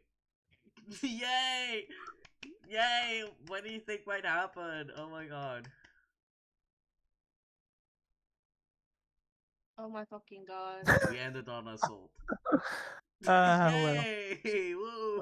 okay. I'm gonna assault. Okay. I'm gonna leave that noble and join the other two With guys. with Mark's words in your head, uh, remembering that the surgeon said that probably the fate of the noble is no longer in their hands, that as long as he survives the incoming fever, he should be fine. You just leave in there unconscious and raise your shield and go into the corridor, and you follow these noises of commotion and clashing and probably a struggle and some grunts of pain. You make it to another room, and you turn and notice that this is a s- almost an exact replica of the room you were in. Uh, and you see that the scene, however, is much more violent. There is much more sign of commotion. The carpet has been displaced and crumpled with the struggle. You see the chest that was at the foot of the bed that has been almost toppled. Uh, the large fireplace, the some of the embers have been scattered inside the room, and you see this large towering figure standing in the middle of the room, wielding two uh, two weapons. You see that he has a sword and a dagger uh, in his hands, and is dressed completely in mail, in chainmail. Bro. And you recognize the giant that was working at the orchard, that he must have somehow escaped inside the tunnel, made his way to the tower, and armed himself. He must have wounded the noble, threw the lady out of the window, and now he's standing there like this warlike, towering, hulking beast, almost foaming. And you can see that he has his eyes are completely black without a sclera. And these markings, very similar to those of a fairy, that descend from the corner of his eyes to the tip of his lips that look like big tusks, completely black, and then continue to fade downwards past his chin and jawline, down towards his chest, disappearing inside the coif of mail. You see that immediately with the first glimpse you see him. It definitely draws your gaze first. Then you see beside you, near the entrance, you see Anselm that is resting with his back against the wall, like sitting, and as like this sizable hatchet sticking inside his chest. And to the other side, you see Mark that is kneeling and holding a broken sword. And behind this imposing figure, you can just make out on the bed, almost seemingly tied to the wall with chains, this fairy woman that has a long, very thick black tress that snakes along her body. Otherwise, seems entirely naked.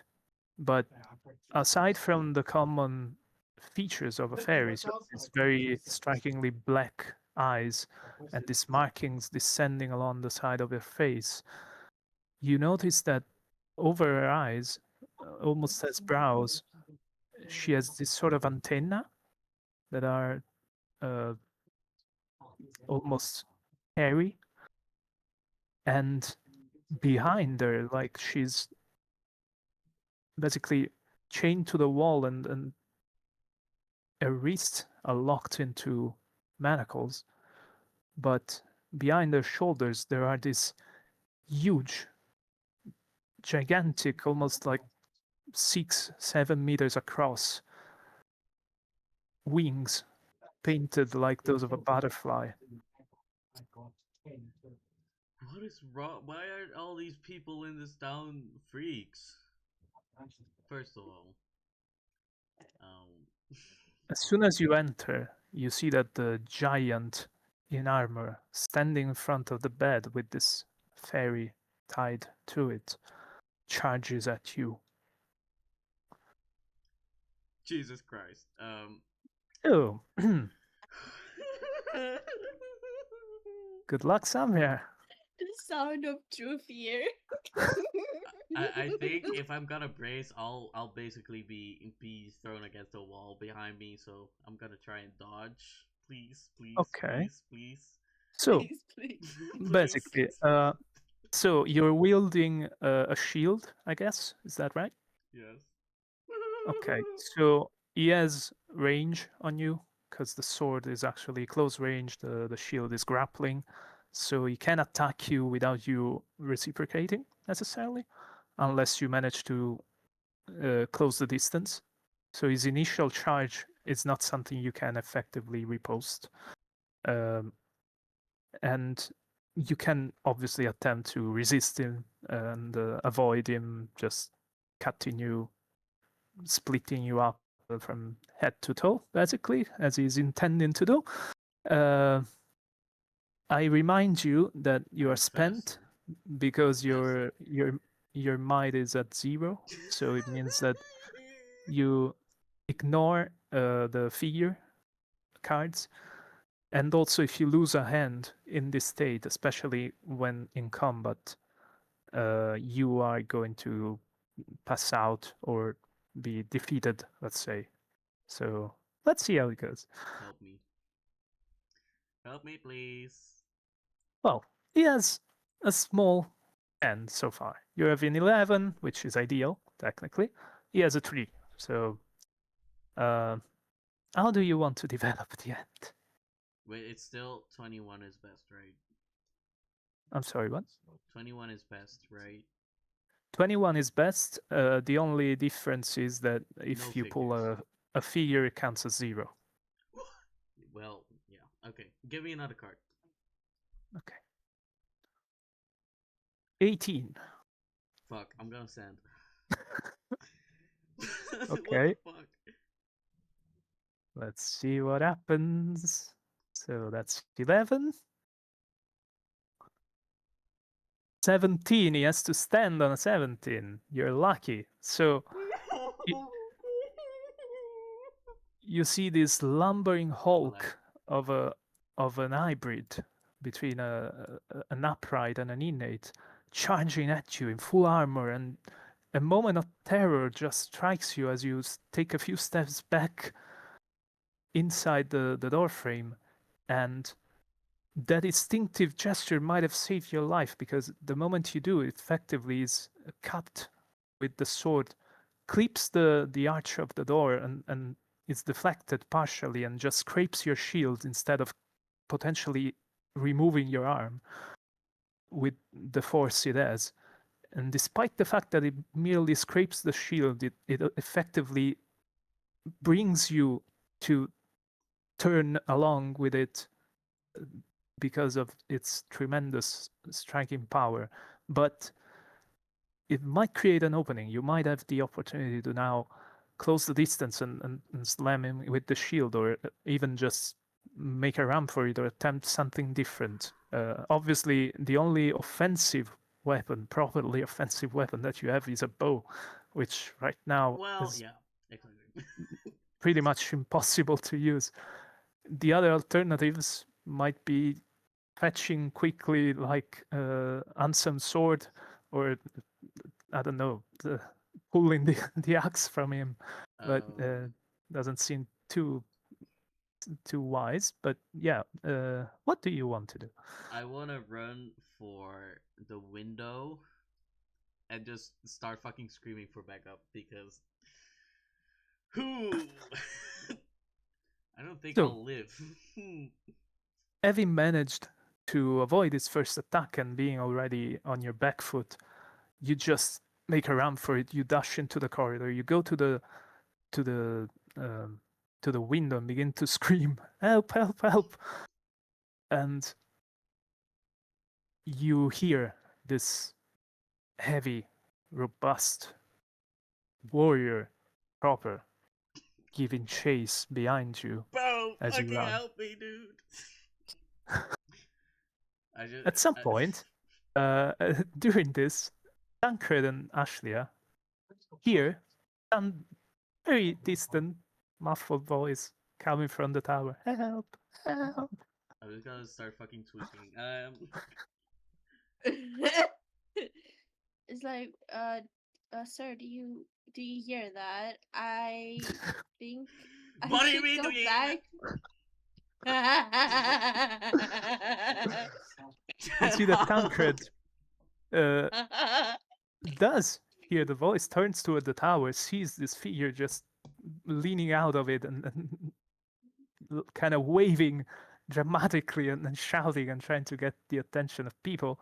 And Tancred quickly reacts and then just, even though he seems to only have this baton that represents his authority, he goes running towards the tower. And I presume, Ashley, you probably go and fly towards the window. Yeah, I go back.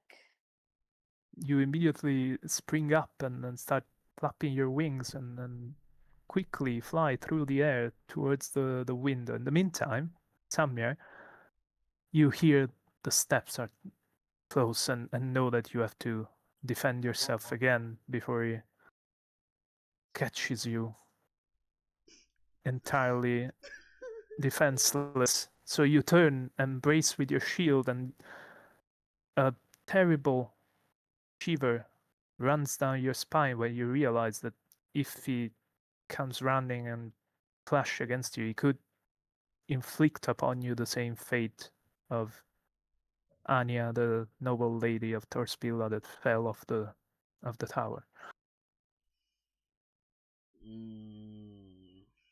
I want to try kneeling by the window instead and try to like flip him over with his momentum, like deflect him with Okay, my shield out of the fucking okay. window instead. Let's see how that goes. It goes fucking horrible. Oh. Well, you have a 9 so far, and worst yet, not only do you only have a 9 currently, uh, he pulled an ace, which, yeah, okay. Oh, well, wow, that isn't too bad. Wait, does the ace count? The ace does is not a figure technically, That's crazy. so technically that could be a 20 if you stand. I'm gonna stand. I don't think I'll get to 21. Yeah, I don't think so either. Let's see, because if he pulls a figure, you're fucked. I hope you realize. No, please. So it all hinges on this next card. Stop doing this to me. You did this to me. You Did all. I? The wheel. The wheel did this The to you. wheel did this to The me. real. No, So you did it Lauren. to yourself. I know you're manipulating everything I do, my Lauren. I know it. Let's see what happens. Oof. Okay. Okay. So now Thank the Lord. that is technically either a 6 or a 16. So either ways I have to pull again. Let's see what happens. Oh my god. So technically, that's 18. So he has Yeah. to stand. Oh my god. You have succeeded. Oh my god, dude. That Oh was my close god. as a that was incredibly I want close. to thank So my what mom happens? for giving birth to me. I want to thank I want to thank Ashlia for being there. I You're not accepting an Oscar. Stop it. So what happens is that you leaned out of the window, you call for help frantically, then you hear this rushing behind you. You turn immediately, you kneel down and brace almost against uh, the the window as a somewhat wide, almost step carved into its base that serves as a seat. Effectively, it's something that most windows in noble houses have, that they stand behind tapestries, and so most scheming that happen inside of a noble house tend to happen behind this kind of curtain just next to the window. And you try to use that step to kind of catapult this charging beast of a fellow out of the window. He rushes you, he tries to cut again, and you have the distinct impression that he's too much of an accomplished combatant for you to succeed in just throwing him out of the window. You feel him coming, you're bracing, you're attempting to slip the shield against his shins, basically, to trip him and throw him out. Unfortunately, where he would have normally failed in beating you and potentially flown off the window with your clever attempt, it stops short and places one foot next to you on the step that you were trying to use to trip him and begins to hammer down rain blows against your shield, and you can feel the impact against it, and you don't really see much because you're trying to kind of uh, cover yourself with the shield. Just the glimpses you catch is this at this point are of your uh, of your shield starting to splinter as he completely um, ravages it ferociously, just rails into it with with a sequence of cuts, and you have the impression that just as you can manipulate, the the cards when necessary, also you can adjust the result when necessary. So evil.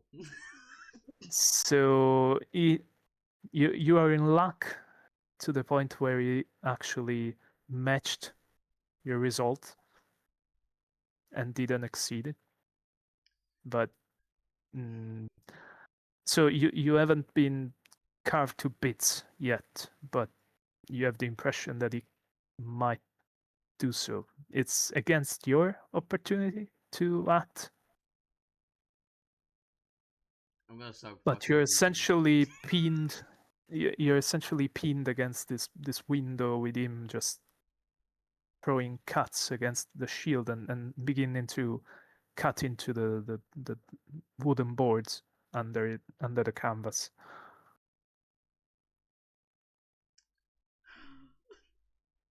Well, it's time to weep and pray, guys. I'm Like, I'm I'm Well, there, right? you're well, you're basically within sight. You see this blade flashing in the sunlight inside the window, just raining down blows, and you see splinters of wood, and that's about as much as you can see of this scene. burn him. Burn him, I'm telling you. It's up to you, Samya. You still have, next action, you uh, you decide what to do. We resolve it, and then Ashley will have made it to the window and will be able to intervene. Can I see his feet? With the tapering of the shield coming to a sort of point, you can make out his legs. You can see that they are both armored in male leggings, essentially. Uh, but yeah, you can see both his feet. I can I try and trip him? Maybe. Yeah, you attempt to kick one of his feet from under him while he lays down on your shield. Let's see how it goes. I hate this game. Just to remind you, I'm still alive. you have you have 0 on your might, but you still have 5 on resilience, 4 on wits, and 5 on arts. So Oh. technically, you can still do something. Let's say you're not entirely helpless. I feel helpless. This is a 4. Yeah, you're a bit helpless, but yeah. Especially especially when he pulls a 10.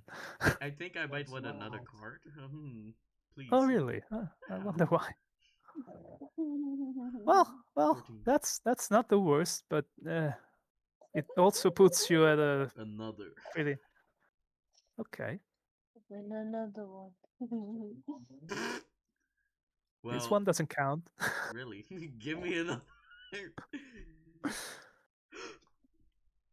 What the fuck? That's a 21. You're very lucky.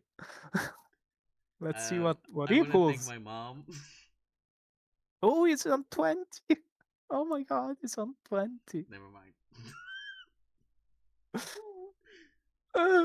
So, uh, so I'll let you in on a bit of a secret. I'll let you glimpse behind the curtain a bit. He has an attribute that is on 1. So he can go down to spent and match you, which obviously, given the circumstances, I mean, if you manage to push a foot off from under him, is going off of the window. It's definitely going out of the window. So yeah, you can see that he has quite a good level of awareness I mean, I in can't this. do better than a 21. So No, obviously, but you can match it. what's gonna So happen is gonna happen. yeah.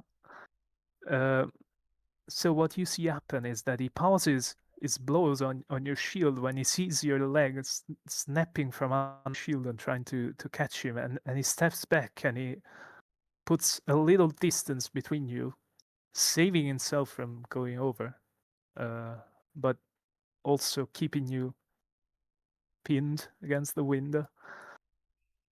But lucky for you, Oh my god. he now Back seems a up. little more worked up and panting a little and somewhat more tired. You have this brief memory. You remember that he had. You're sure that he must have had quite the confrontation with both Anselm and Mark, because he managed to snap one of their swords and wound significantly one of them. But you also noticed that there was a helm on the ground, so maybe they managed to knock his helm off at some point. Either ways, now Ashlia manages to dart through the air towards the window. Now you have a much clearer view. You're effectively standing in the window frame, and you see that Samyar is basically crumpled beneath you, like hiding under the shield that has been almost completely splintered with sword stroke. And this colossus of a fellow covered in armor is standing over him and threatening him with this sword. I'm fucking Eh, bawling my ass out, by the way. I'm fucking weeping.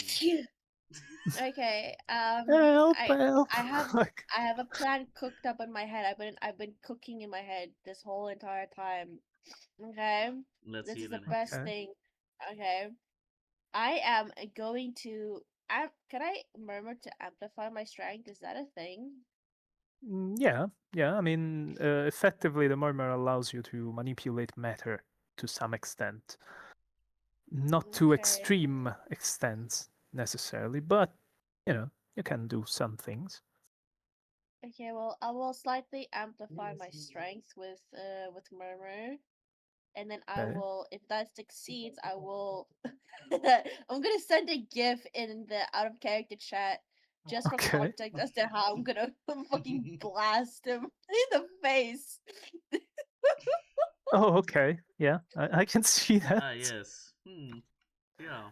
The problem with that is that You're you have the your 360. actions are split into fractions. Basically, you have 4 fractions for every action. So if you Yeah. use the murmur, you spend 3 of your fractions, so you're left with 1, and with 1 you cannot also attack. So you have to decide if to use the murmur to amplify yourself. You have to then attack next action, pretty much. Okay, wait, just give me a second. If I Yeah. murmur, Hmm. if I murmur now, I will have to wait for the next action, but I won't know Exactly. if it's gonna turn out well enough. Like, can I rely on my own strength by itself? Well, you wielding a staff, you technically have range on him. You can keep him at bay somewhat. He has to win a hand against you to actively close the gap, basically, because he's wielding a sword, which is obviously shorter than a quarterstaff. So you can kind of bash him from a relatively safe distance. Okay, so how about instead of amplifying my strength, I keep my distance and oh, wait. Oh my god, I am thinking of the most insane ideas. I don't know why. Okay, Drop it. Hey, I'm a little concerned, but okay. I'm not. I need to be saved. Anything is good. Kill him. Kill him. okay, kind of like something like this, but on a low scale. Oh, Jesus. Okay. So using Fireball. the I murmur cast again. fireball. Okay, let's see. Megami blast. I I am going to deal you the murmuring hand, Please but be a good hand. My god, I I can't I sacrifice anything. remind you that the ace is always looming. If you pull an ace Please. while Oh murmuring, my god, please. it could be a bit catastrophic. If I've never if used if the murmur, if this so if this is how I sacrifice myself, I guess. Well, fuck it. I mean, Tancred is still coming. I hope. Maybe Oh, this is not eventually that bad. It's a 10, 17, 3. 20. Well, yeah, you successfully murmur, and the Yay! the fellow the fellow that you're facing doesn't have the time to react to stop you, and so you try to effectively um, focus as much heat and energy in front of you towards the tip of your staff and try to blast him with it.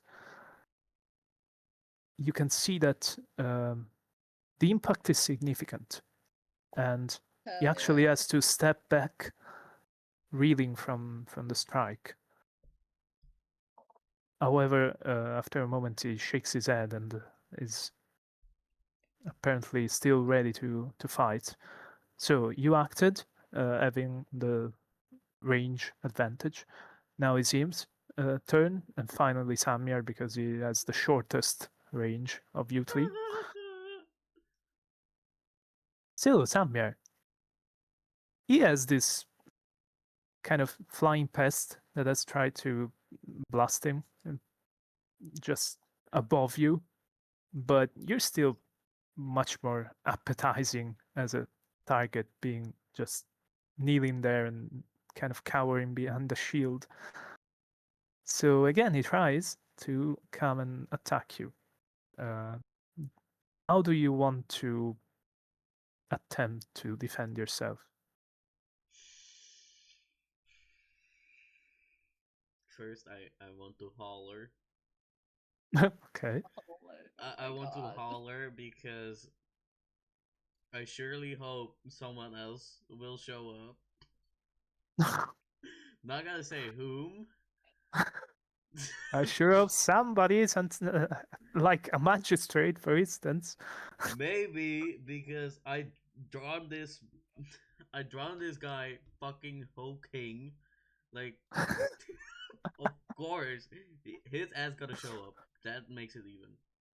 Well, to be fair, you have seen Tancred uh, in the square before approaching the tower, and you remember that he is not armed for combat. This guy is ready for war, pretty much. So I, it's still not as easy, you know.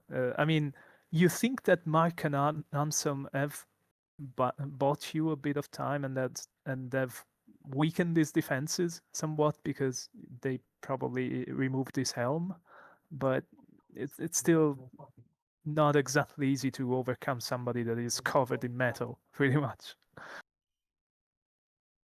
I'm still gonna holler first of all. Okay, And so first thing you do is help. yes, and well, I think I need to leave my shield behind. Ooh, really?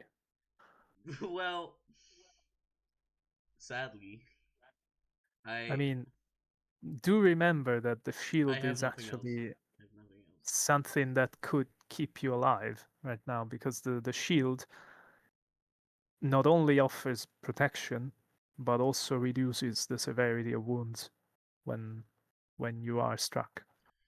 Oh my god, wait. Is there a hole on my shield? Well, it is starting to show a bit of a slice towards the top where it has been cut into quite viciously I'm a not few gonna times. assume you can shoot an arrow through it, right? No, no, you wouldn't be able to. Just getting creative. Yeah, I appreciate Can I the try tripping sentiment. him again? Because as Uh, Leah is now annoying him, maybe, just maybe. Maybe a concerted effort will will manage to finally knock this guy out. Get off me, please. 15. Hmm. What do you want to do with a 15? He has an 8. I think. I'm scared. Sorry, what? Give me another card. Okay. 20. 20. I'm gonna stand. I'm gonna stand. Okay. 13. 17. He has to stand also.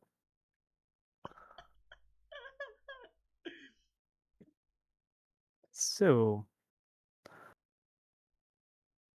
you manage to resist his attack once more. Now is your opportunity to assault him or do something else. This was his attack on you. You managed to deflect him again to avoid being cut into bits effectively. Unfortunately, since he has some range on you, you cannot immediately riposte because normally, if you're not moving, you can use one action to attack and then two uh, actions, essentially two fractions of your turn to riposte, meaning that you react and deliver damage to somebody that has missed you, like he has.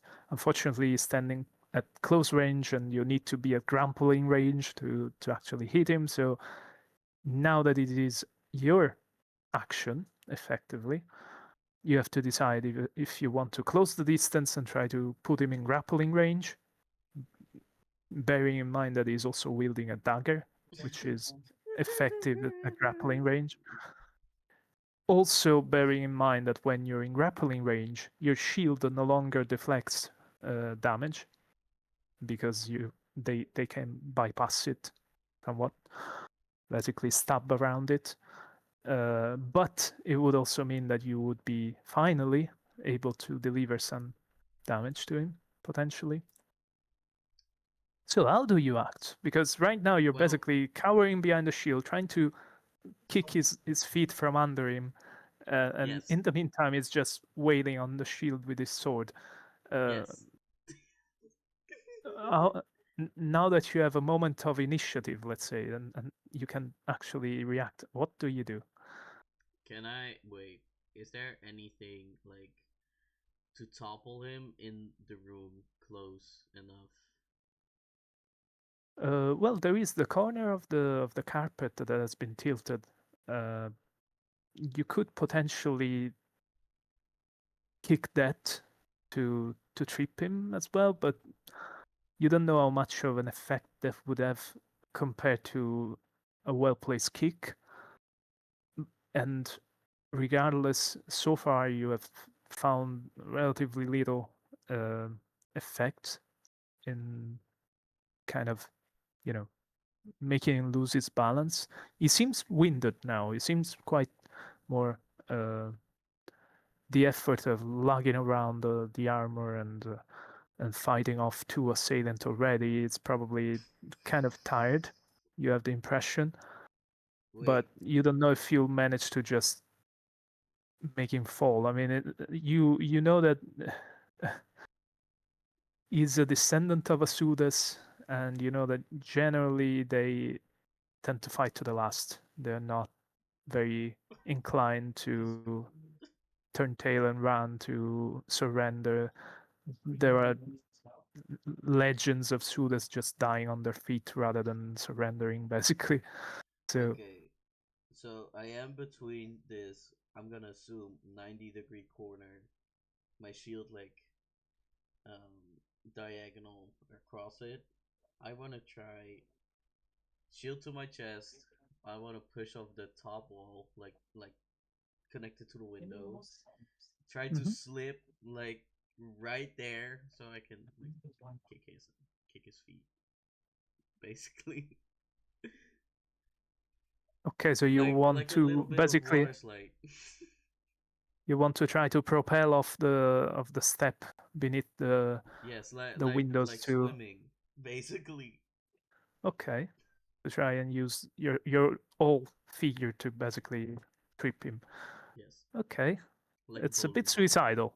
I'm not gonna lie, because if it fails, 90%, if it fails, you're basically harmless at his feet.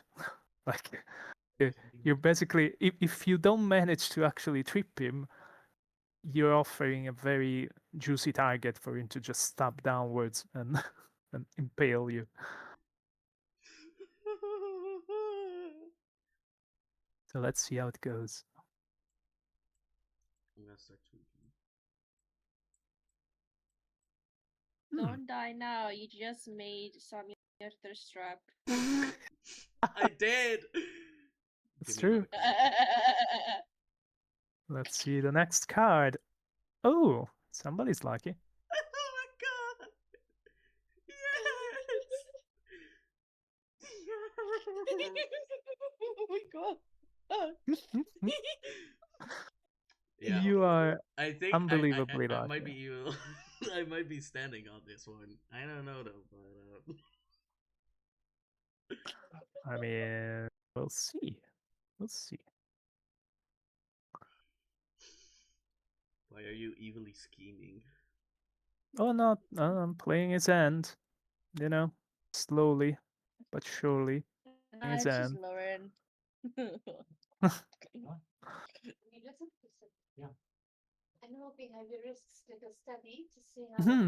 This is gonna be interesting. It's either a 23 or a Well, 14. he's also spent, so technically. It's either a 14 or 4. It's Right? all on this one. Yeah. Okay. Oh my god. Okay. All right. Well, guess what? What just happened? Wait, where did my card go? Yeah, give it a second. So, I just noticed. What I'm just sorry. happened?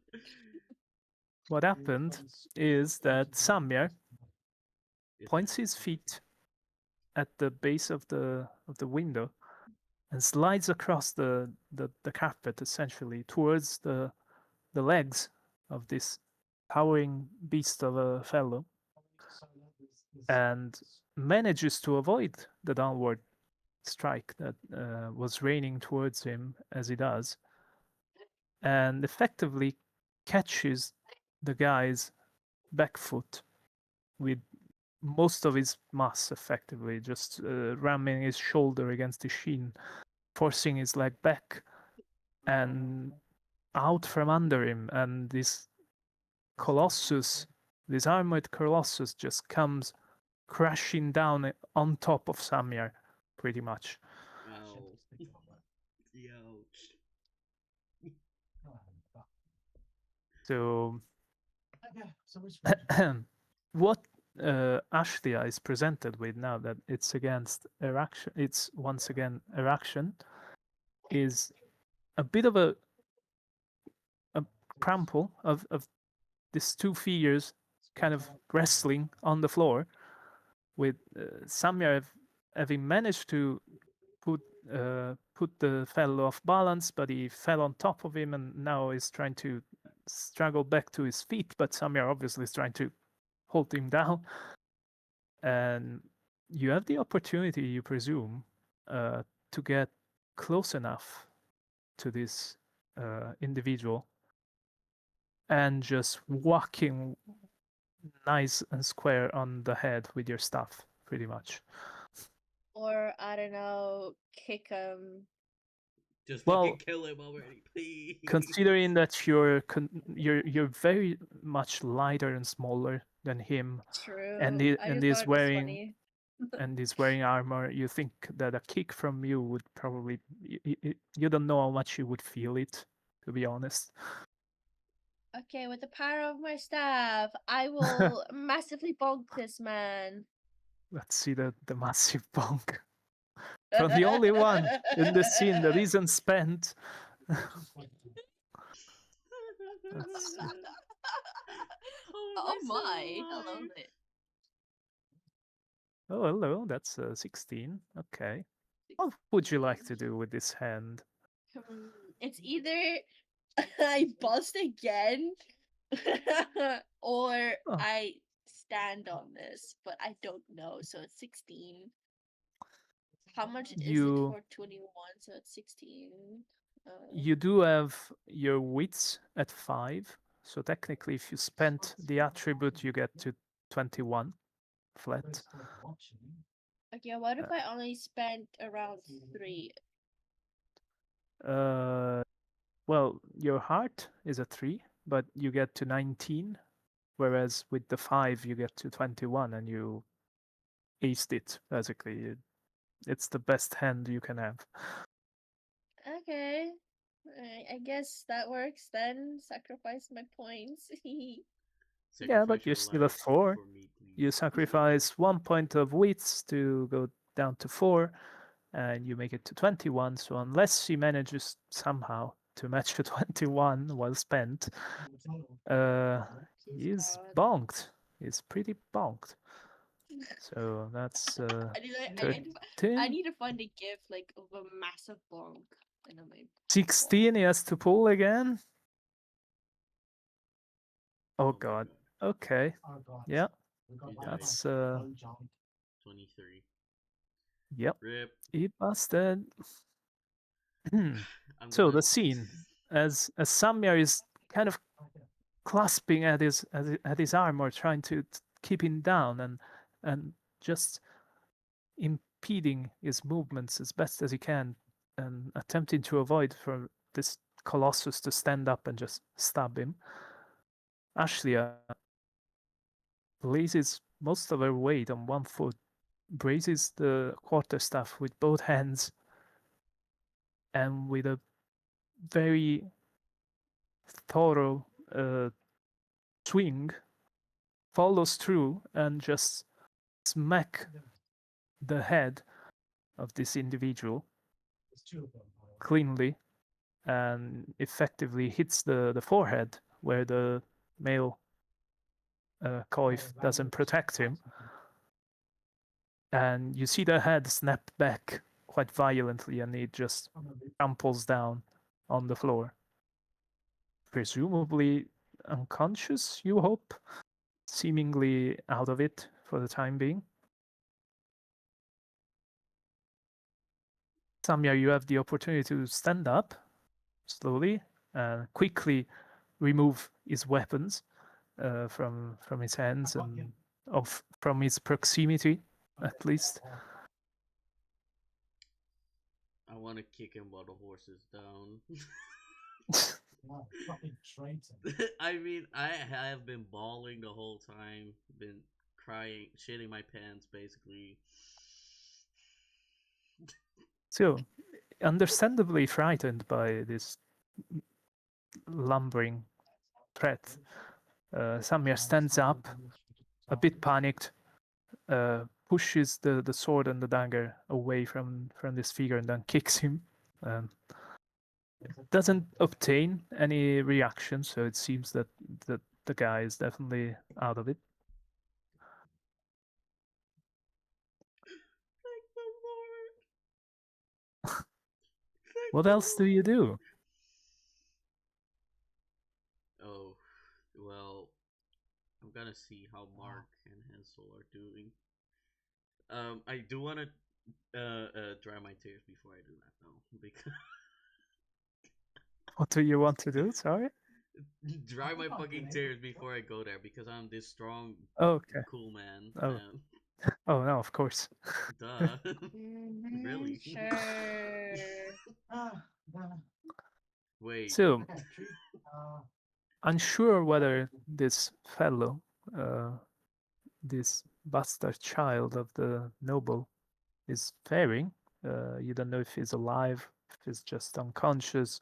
You step over him, you go towards the other room where you come through and see the helm that he lost, and you look to the sides and you see the both Mark and Anselm are now close by to one another. You see that Mark is putting as much pressure as he possibly can around the wound uh, on Anselm's chest, where the axe apparently bit into the chainmail. Uh, the the other man is bleeding, but seems to still be awake and lucid. And and you actually find them there, both one seating against the wall, the other kneeling on top of him pretty much and putting pressure on his wound, and they're both kind of cackling, even though they're sweating and definitely tired, but they seem to be making light of the situation to some extent at this point. And they seem all right. I mean, they're both conscious, clearly wounded, and not entirely happy about the situation, but apparently fine and alive. After a few moments, Tancred makes it up the stairs into the corridor, sees your back, and comes over and looks over your shoulder, seeing his man wounded but alive. And then both of you notice this colossal pair of wings from the bed that you saw earlier, and this fairy that has been chained to this bed, and she is viciously trying to rip these manacles off the wall. Cool. I'm sorry, I had to. I'm I'm gonna take a deep breath. I'm still alive somehow. Um, I'm low-key tweaking. You see this raging fairy completely mutated to the point where she is almost an hybrid with a large butterfly. Pulling on these manacles, on these chains that are holding her against the wall, she fixes her eyes with pure hatred and rage into them on you, Samir, and looks at you and says, "Do you know what he did to me?" Who did to what? What? What did he mean? She growls, says, "The fucking pig." There are like five pigs. Which one? Which one? They're She like. says, Reinhardt, the noble of this putrid tower. I don't want to guess, but I think I do now. She says, "Let me out." Um, let me discuss this with one of my companions. there's there's Tancred there with you, watching this and looking at him, or rather looking at this fairy at her, and looks at you and says, "Where is the Reinhardt?"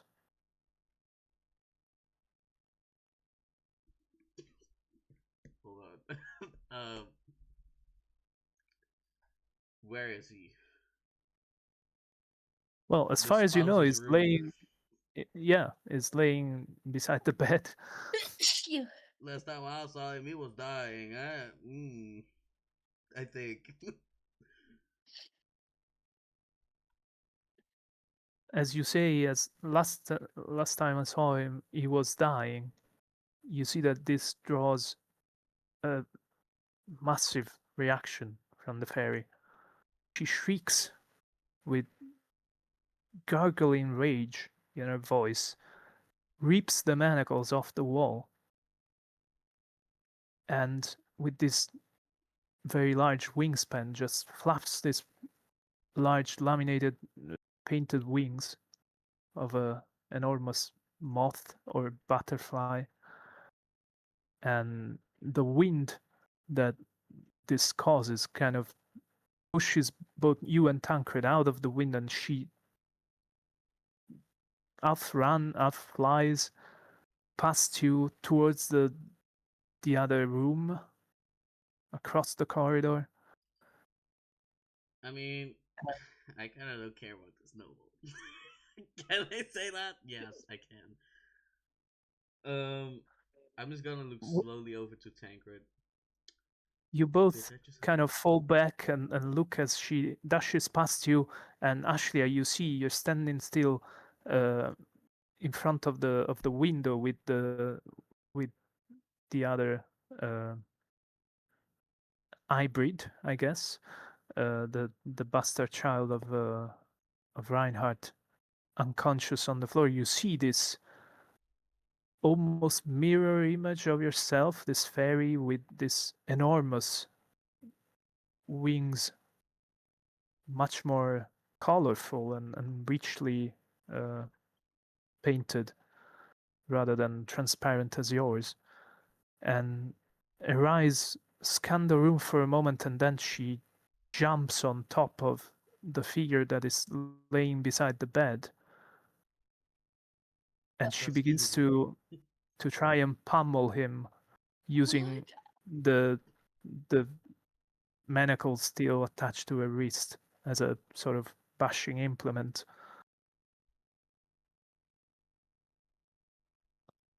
actually witnessing this because she's Yeah, like, absolutely. We're As all I seeing mentioned, this. you see her coming in a rush and jumping on top of the unconscious noble and start bash his head with the manacles on her wrists.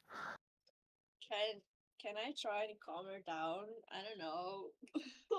Yeah, I don't want to. yeah, of course. Okay, Yeah. like yeah, just I will try and calm this very enraged fairy. Let's see the cards. May the cards speak for me. Let's hope they do. We're all so fucked. Oh, we are not so fucked. Well, the noble is fucked, but we don't really care. I don't give a shit. I will do anything to keep a man alive.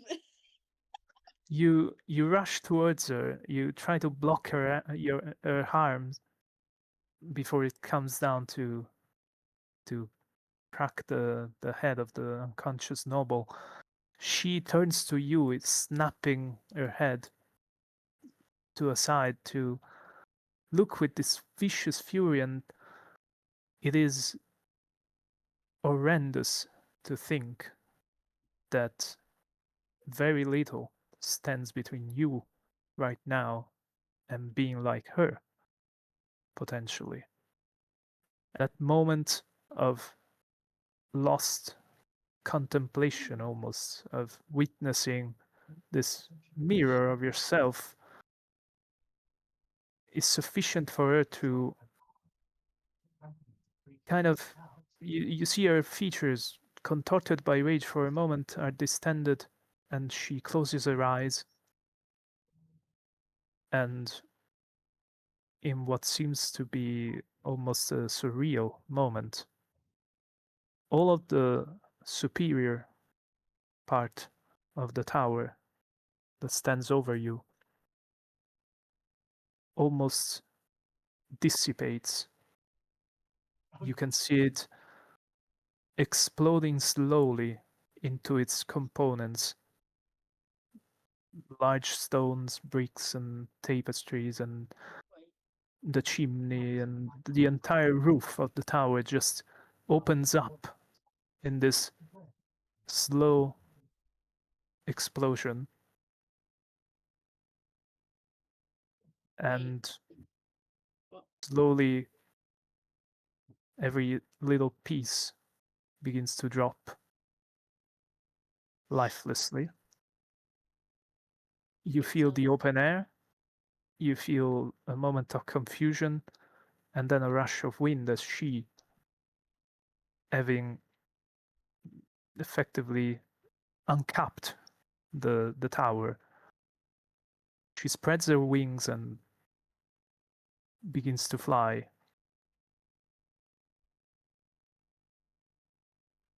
I am And shocked. But obviously, because the building is now basically disintegrating, can I, like, I know I'm tiny. Can I try and, Where'd the I roof don't know, gone? and just the Reinhardt guy, he's, I don't know. I don't even know if it's gonna make it, but I don't know. I just want to save this. Can I try and save him like a little, you like a you basically yeah. throw yourself over him, worried that maybe the pieces that have been dismantled of this tower might rain down on him and harm him. But it's almost as if they're floating outwards, like in the consequences of an explosion that is taking place at such a slow pace that they're harmless, but like the epicenter where the fairy stood, it is like there was a burst of energy that, however, was very slow, and this tower has been expanded as if under the pressure of a very powerful blast and shockwave, and yet at a very slow pace. And similarly, you see this fairy just floating away, slowly becoming smaller. Okay, this is so fucking what the fuck. Dude, I want to turn Um, to Tancred and go, where the roof gone? with the room What gone. happened to the roof? Um, You see I that assume. Tancred is about as shocked as he could ever be, and is just looking around with wide eyes, like, I don't know. I don't know. What Where the the hell roof? happened? I What happened? I guess Ashia just stands there very like confused and shocked. She could, I guess, see herself inside the other fairy. I don't know. Um, the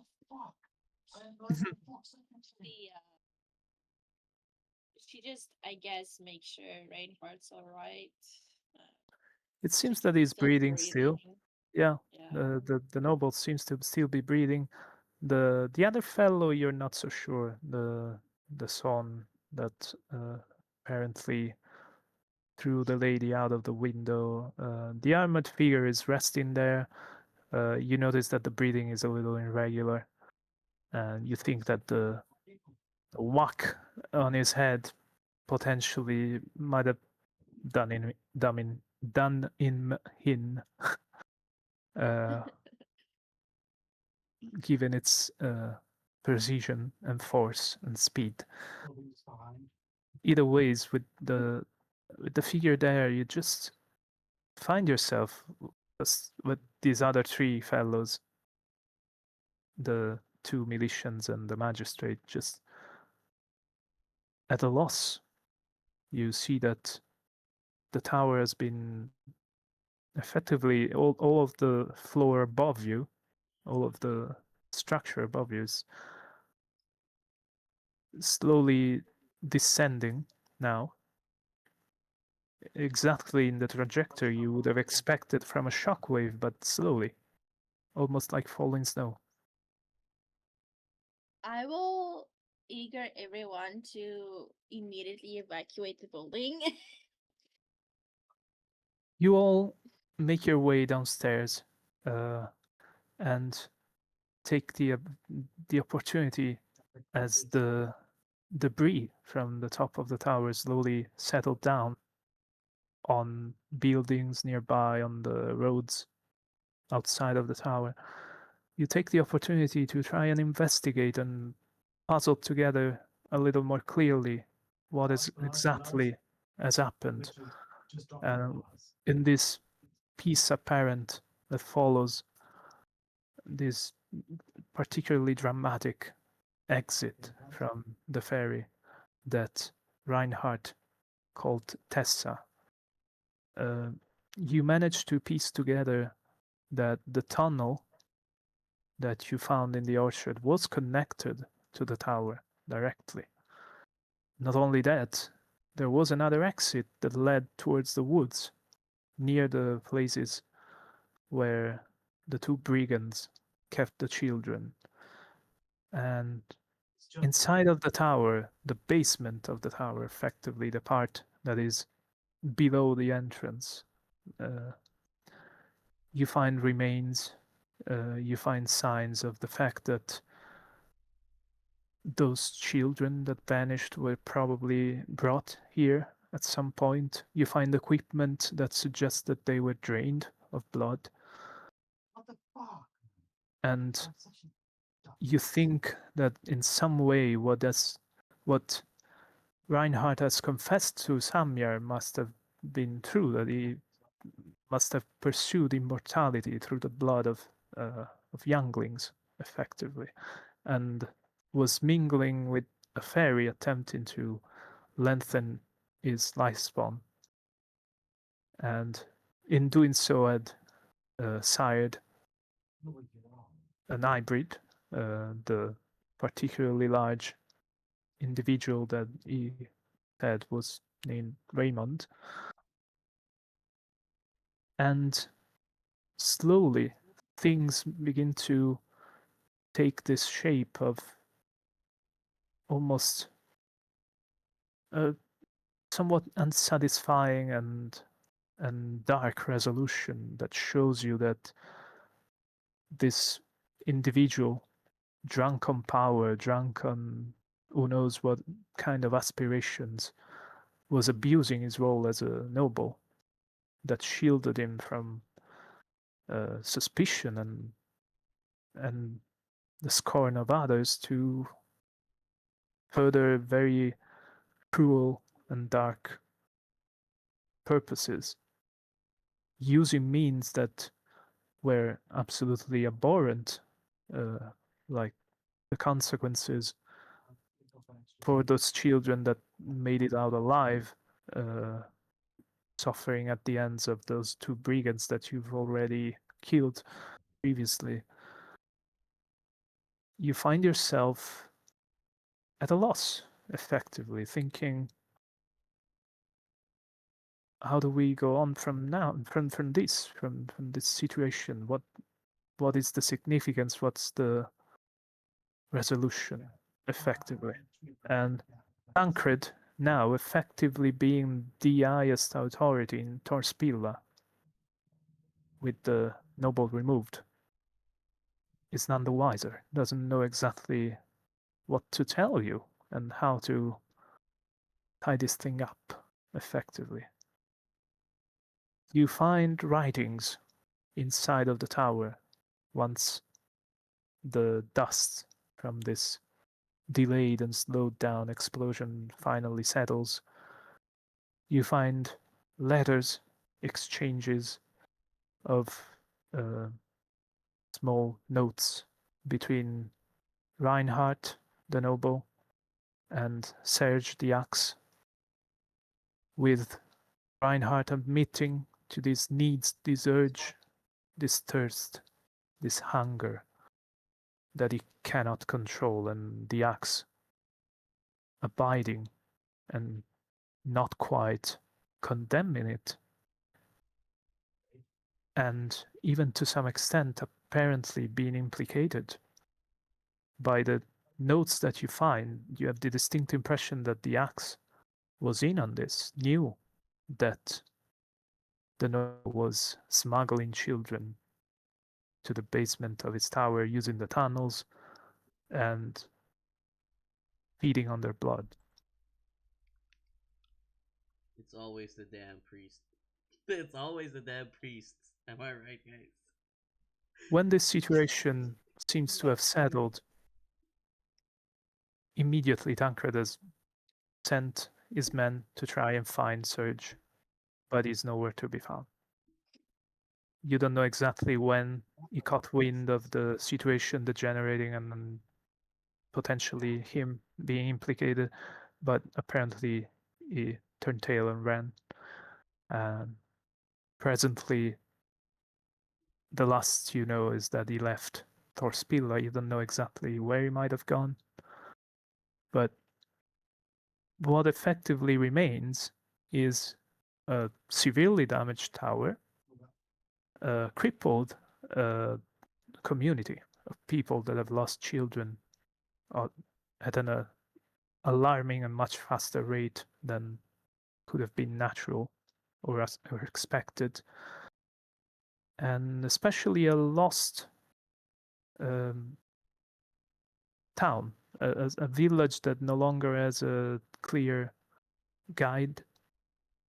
And so Tancred just brings you to the council hall and have you both present and says, I don't know where to go from here. The people will never allow me to be re-elected with what has happened. And when the king's court makes its way here again, they will have to elect another noble. Not only another magistrate, but another noble, undoubtedly. Until that authority comes and tells us how to proceed, we are effectively at a loss. There's not much we can do. Ashley is just gonna be blunt and says, well, sir, with no disrespect, but I honestly think you should just take the hit and step down. And come He with us. nods and And says, come with us. "No, I absolutely intend to leave the office of magistrate, and I don't know when the council will unite again and decide for a new uh, magistrate.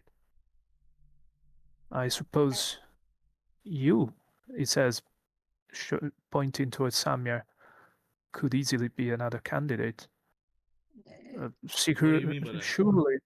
Surely you could be you you have garnered enough respect from the people here to take the baton and become the new magistrate. I believe the people would accept you for that. You've figured this thing. You've come to its solution, however messy and bloody it has been. As far as I understand it, my men will make a recovery and they should be fine. Reinhardt is still fevering. I don't know if he'll survive. I I did try my best to give him more time. Breath Please and give him sighs time. and says, "Does he even deserve more time, considering what he No. did?" No, absolutely not. I want to shorten his Dumb time if question. I I could. retract my dumb question. He regards Ashlia for a moment. You see Tancred rubbing his forehead tiredly, says, "I understand your sentiment and you're a better person than I am. I don't know if I would still I wish him personally to didn't want to recover." see another person dying in front of me, even if they're a bad person.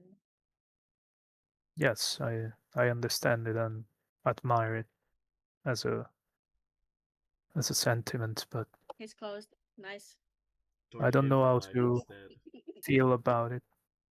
It's the magistrate. You have the impression is a little at a loss and a little resigned to the idea that he failed catastrophically and will probably be returning to be just a farmer, Hell pretty yeah, much. I'm gonna take my chances. Okay, well, I was saying before my internet died, well, when my internet did die, I was saying that Ashia said that she just didn't want to see anyone else die again in front of her, even if they're a bad person. We heard that. Yes, he reiterates that although it's admirable as a sentiment, he doesn't feel the same way. He thinks, he tells you, I believe Reinhardt deserves to die for what he did, even for what he did to his, well, the fairy he kept in the tower. I wonder if we'll ever see her again. I don't know if she'll return, if she's entirely mad for what she did to the tower. I wouldn't be surprised if she's possessed. And if I she is, there might be a spirit on the loose. uh I don't think so. no, I managed to, I think, somehow calm her down, and she left. Well, given what she did to the tower, I'm pretty sure she could have destroyed Torspila if she wanted, and the fact that she didn't is comforting enough for now, I suppose. I think for now, I don't think she's a current threat.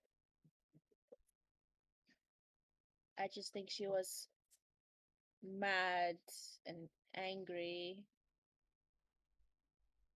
Well, hard to blame her with what had been done to her. I I don't know. I wouldn't be too shocked if the court of the king takes maybe another year before it comes by.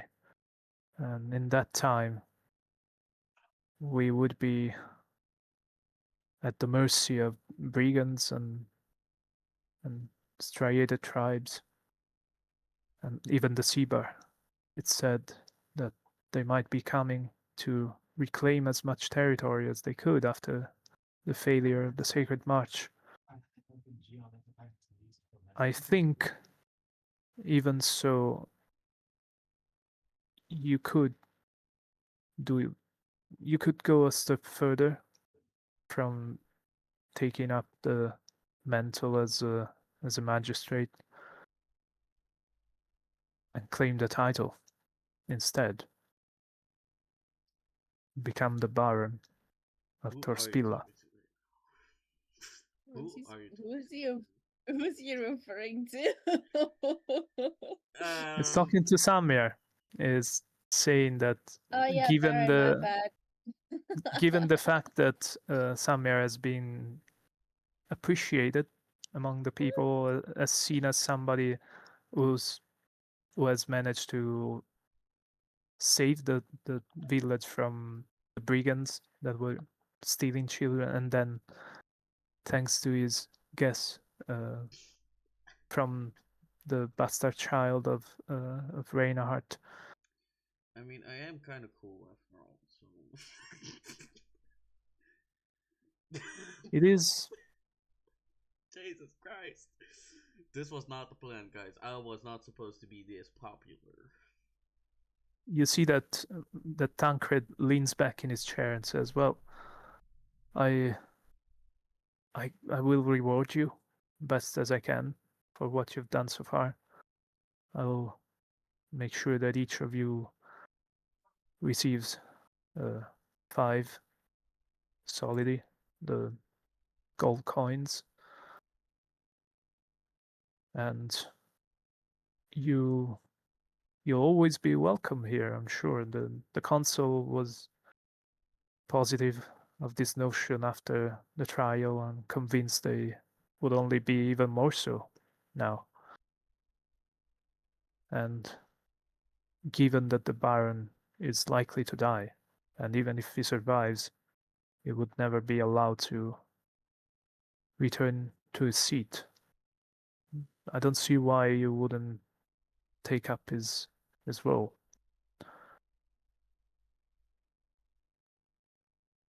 I can't. But I just can't. Don't ask. I can't. I cannot do it. he goes to one of the chests inside the council hall, counts out the coins as promised, and presents you both with 5 riches each. I decline. I slide it back, and I say, "Dude, I don't you want should your kind of come filthy with us. money. You should kind of come with us, guys. If you I'm come just with us, you get this from me. no. She just like declines the money, and she's like, I don't want this. What is this? Like she just points at it. I was like, what is this supposed to compensate? Oh, your help for the town. We were none the wiser without your assistance. Yeah. I mean, we Okay, did blow up the sure. orchard. just, Well, just saying. Well, he doesn't know that. He I doesn't am know gonna it. admit to it. I think. No, don't, don't. Shush. No one knows about it. I'm just Okay, gonna no one really. will I'm just know. gonna look really, really nervous, and just gonna look really guilty of something I haven't admitted to yet. Okay. Why do you have to be like that, bro? I'm trying my best. I'm trying my best. I'm trying my best, guys. Oh my god. Oh my god. We did totally Yeah, but not blow up the orchard. she's like, Hmm.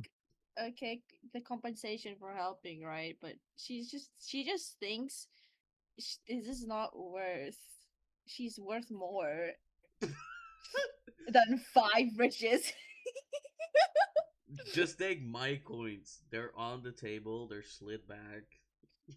Like Oh wait, I again then I tell the magistrate. Well then, how about this? I take Samyor's um share, and I'll take that for compensation. He says, "Well, as you wish. I mean, those coins are for you. However, you too decide to use them, so feel free Bro, to take them. And I I don't see why you also, Ashlia, wouldn't be allowed to become the Baroness of Torspilla after what has happened. We will be facing quite the vacuum of power, to put it mildly. And I'm shook. What? Me, Baroness? A fairy? A noble? Okay, well, folks wait. have seen you helping them. I'm sure they would appreciate you come into a role of leadership for them in this time. What? I'm gonna need a day to think on that. If you, if you don't mind.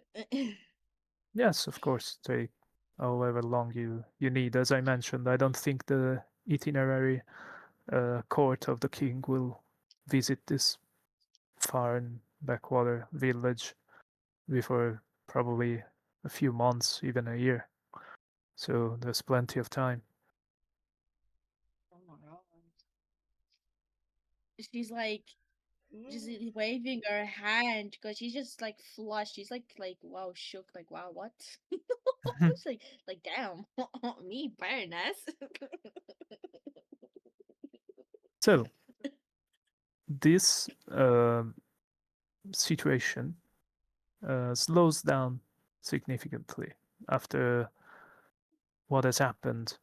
Things begin to move at a calmer pace. People have been trying to return to a semblance of normality. They have buried uh, poor Lady Anya, uh, who was thrown out of the window. Raimond, the son of Reinhard and Tessa, has been disposed of, and you, after a day or two, you see that the council has elected to have the hybrid hang for his crime. Effectively, the entire town is present at the final uh, execution of the man. The two men of the militia that have accompanied you in the tower, Anselm and Mark, are all healed within a few days. You see that Anselm is actually struggling to walk. People have basically fashioned a sort of wheelchair for him to go about for a while. Still too weak to walk, but other than that, he seems to be recovering. Uh, you come to learn in a couple of days subsequent to this destruction of the tower and defeat of uh, Raymond. You come to learn that Reinhard has passed, couldn't quite recover from the fever, and so is buried also in the Hermitage with Bozo. Amita, his daughter, having to effectively mourn the loss of mother and father uh, in very close succession. The village begins to recover slowly and tries to put this whole thing behind them. best as they can. And you guys obviously will have to make a few decisions concerning the future of your characters. But this concludes the initial introductory adventure for Entropy. Thanks for playing.